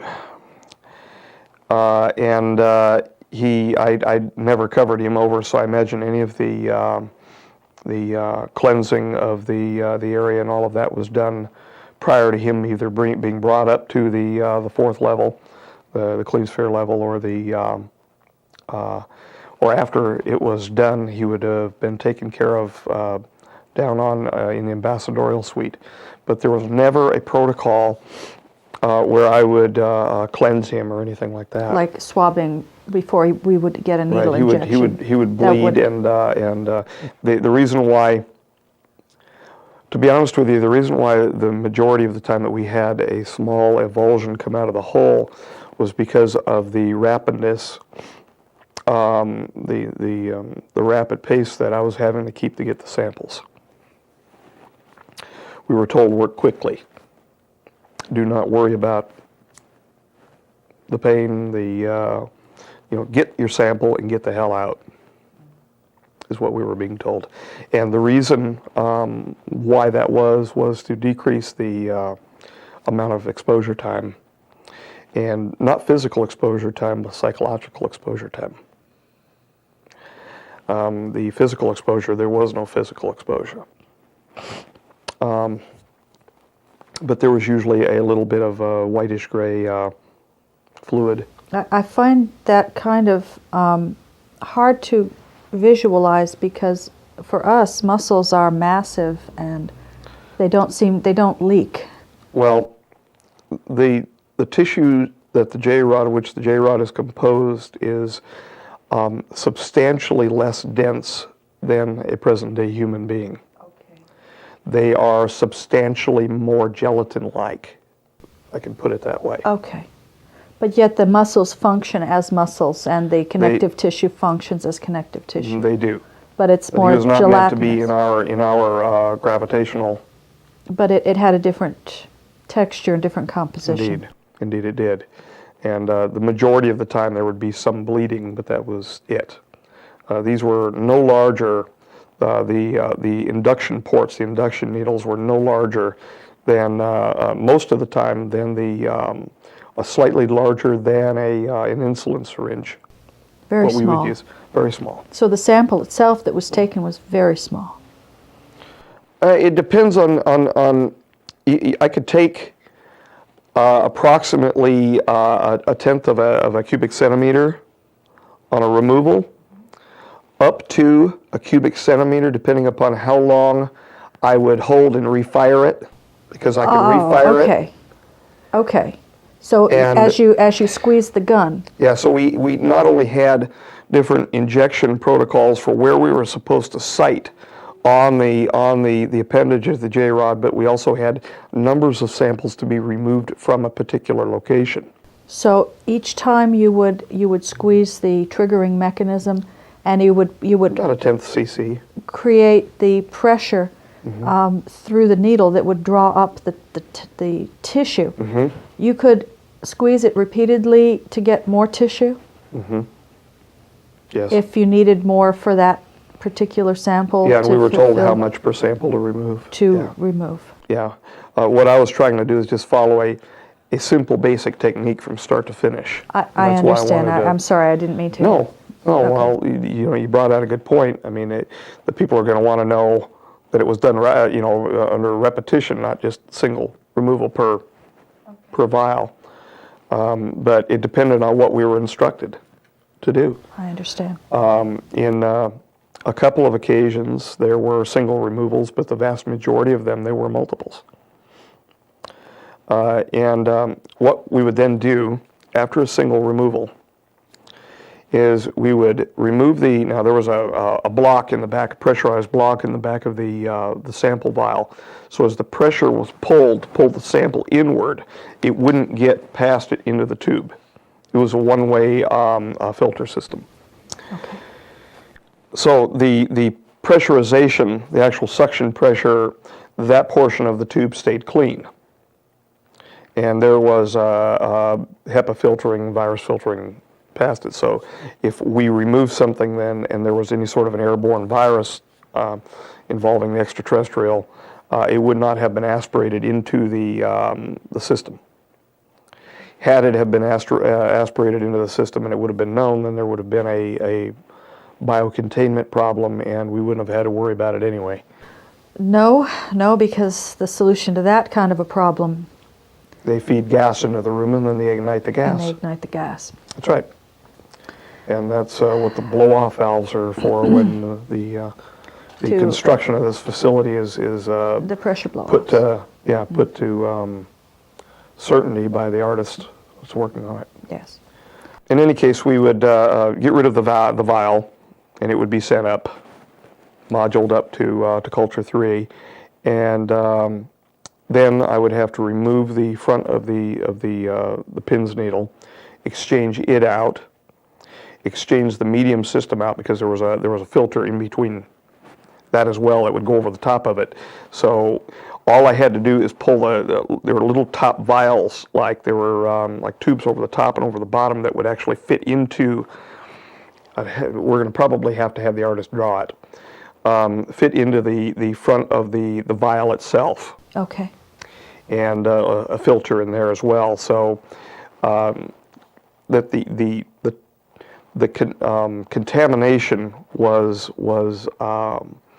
relegated only to the needle system and inside of the vial itself. Okay. All right, meaning the sample was contained in the vial, but we call it a contamination because that's where the substance actually was, the potentially exotic substance. And so I would tear the front of the needle down, basically, put a new one on, and go through the same system again by removing the front of the needle and removing whatever the sample protocol was from the JRod. Once done, the sample material, the actual used up needles, the Sharpies basically, would remain in my case and would remain inside of the clean sphere after I would leave. The case would remain inside of the clean sphere. Yes. I would not walk out of there with the case that I walked in with. I was going to say, yes, that makes sense. The next thing that would happen is we would go from 1 over to 2, because I had a communications system on. It was like a harness belt around me with a communication system, and I would advise that the ECE contact was completed, and they would tell me, okay, you can wait by the door, meaning the inner door, and I would back myself. I was actually supposed to step slowly backward away from the JRod so as not to scare the JRod. Slowly backward, so I would follow the protocol, and I would walk backward to the door, and I would wait, and then I would be told, fine, the center was then repressurized, and I could then unlock the door and open it up. Now there was an electronic lock on the inside of that door. It was set electronically, so if I tried to get out myself early, no go. I could not have left. But once approved, then I could step back into the center area. Now comes the tricky protocol.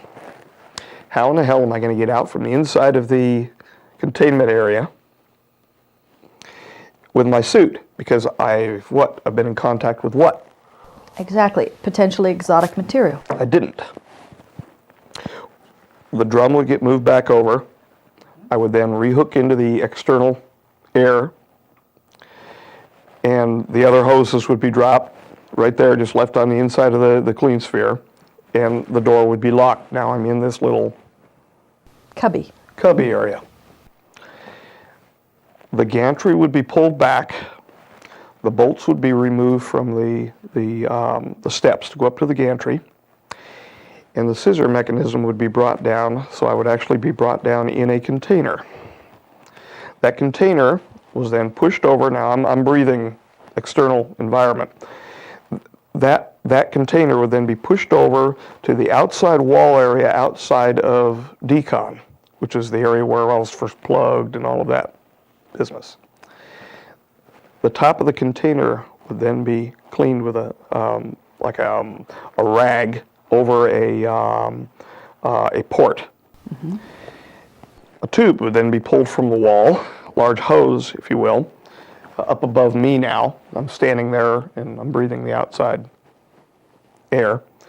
Well, it was pressurized. It was a separate system. It was a highly controlled and a separate positive pressure system. But outer air, meaning not inside of the clean sphere anymore. Mm-hmm. And the entire area that I was standing in would be filled, liquid.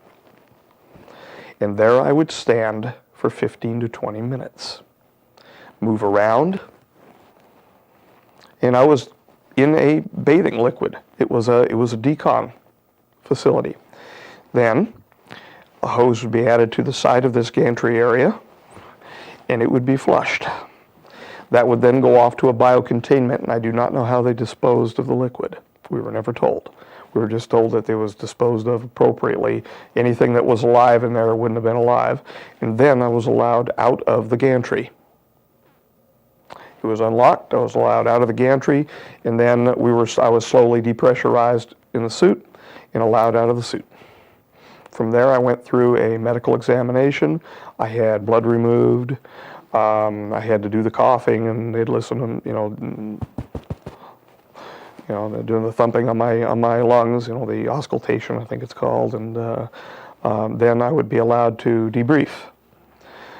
From there, I would go up to one of the briefing rooms in back of the gallery, which was overlooking the clean sphere. And they had briefing rooms that were set in back of the gallery.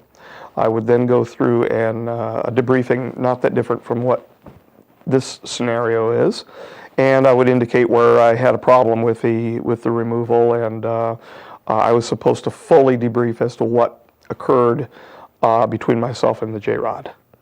And I gave about that much of it. And they knew it. And they didn't really push on me or anything like that, though. From there, I would then be taken up to level 4, back to the debriefing room, past the air curtains, back to the Aquarius debriefing room, and that is where we would plan what we were going to do with the samples which were removed. And sometimes we would immediately then get resuited up, go back through decon from 1 down to our pretend 4, or we would leave. And the samples were held for culture and allowed to be cultured up in level 3 before they would be brought down to 4 for microscopy or manipulation. So that gives you a pretty good idea what it was like. But everything was completely contained where nothing could get out into the environment. And it always gave me a freaky feeling when they would fill up the gantry, because I wondered what that liquid was. I knew that we were told it was a disinfectant.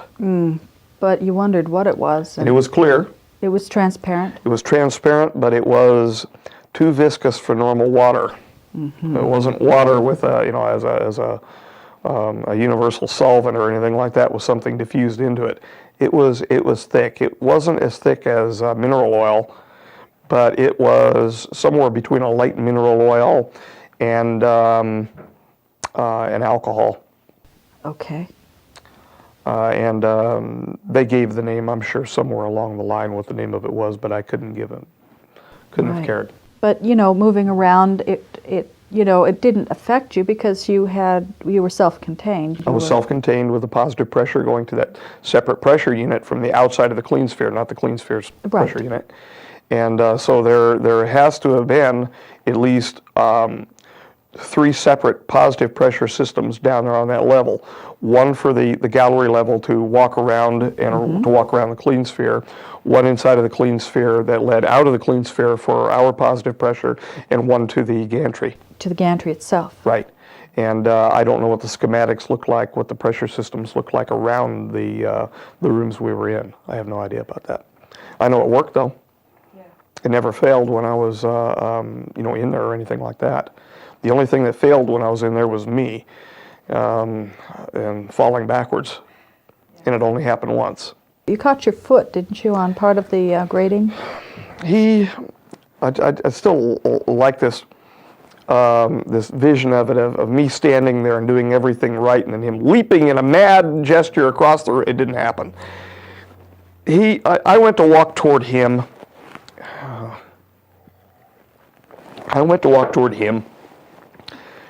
And he decided to step toward me as a joke.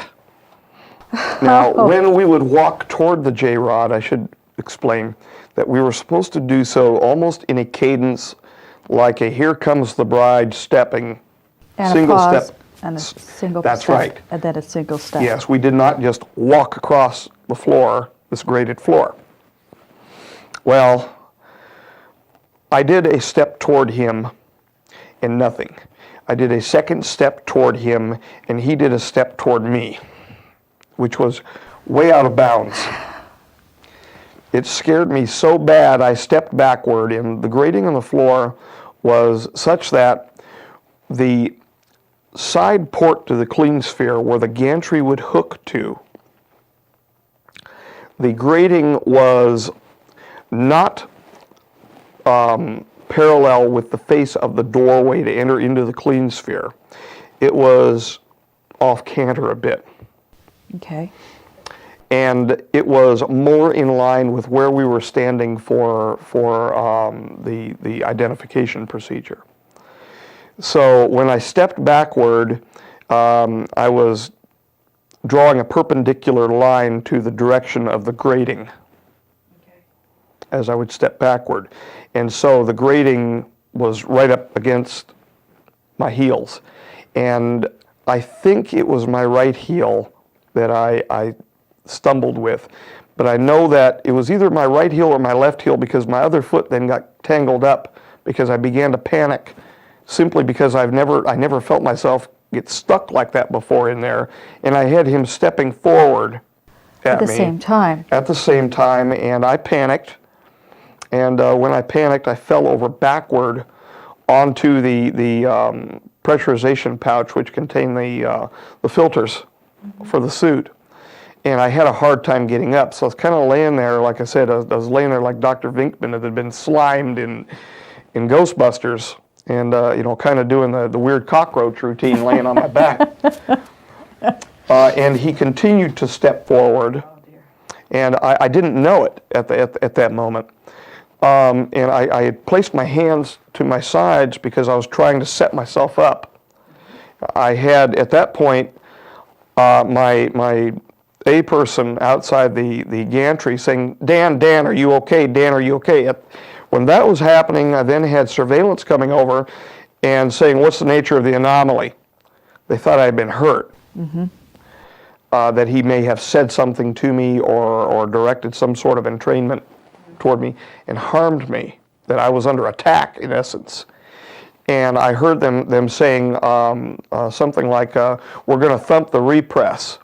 And I said, no, because what would have happened is I would have been fine. The pressurization on the outside of me would have changed. He would have been hurt. Oh, yes. They were going to intumesce him. They were going to intumesce him to stop him. They thought and he if was necessary, attacking. they could have killed him. Right. And that's one thing that, before I go on what he did, that's one thing that was always, I never agreed with the bioethics or the morality of the issue. they were willing, knowing who he was, knowing that he was another human being, they were willing to sacrifice him for my life. Mm-hmm. And I don't agree with that. I don't agree with that. And the reason why I don't agree with that is this was the ambassador. I was the technician.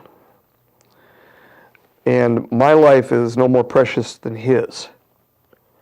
And he was here on special circumstances. What we were learning from him was vastly more important than what he was learning from us. So I disagreed with that ethic.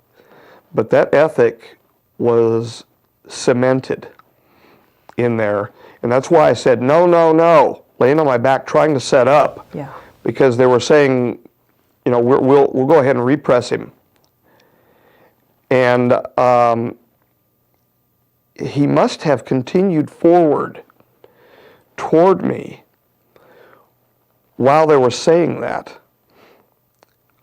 And I don't think he was able to hear what they were saying. Okay. And that's something I never spoke with him about, come to think of it. I never spoke with him about whether or not he could hear their plan to... their communications going over my... But at the same time, I figure he probably heard through my auditory sensors because he was thumping me constantly. I mean, you could feel it. It was like... when you were getting close to him.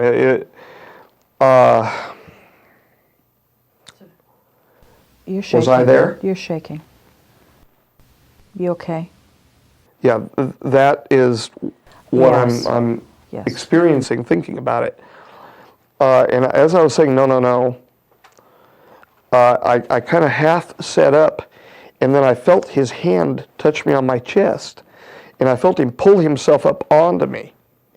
So he was actually setting on me. He climbed up on top of me. Now I heard all hell break loose over the radio system. 2 was walking over 1, because whenever 2 would clip on, it would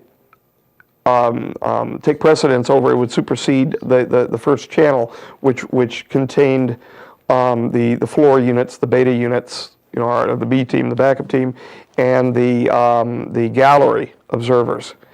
And that basically went to security and the wise men and any brass. And I'm not talking about generals brass, I'm talking about real brass, magi personnel that were there, had control over that. No offense to the military. But anyway, I don't want to start an inner... No. Just... The military inside the facility did not have juice over the top of the magi. We'll put it to you that way. We ran the facility. And the security for them ran it for them. And I say we because of the short period of time that I had a number, and I'm supposed to say it that way. We ran the facility.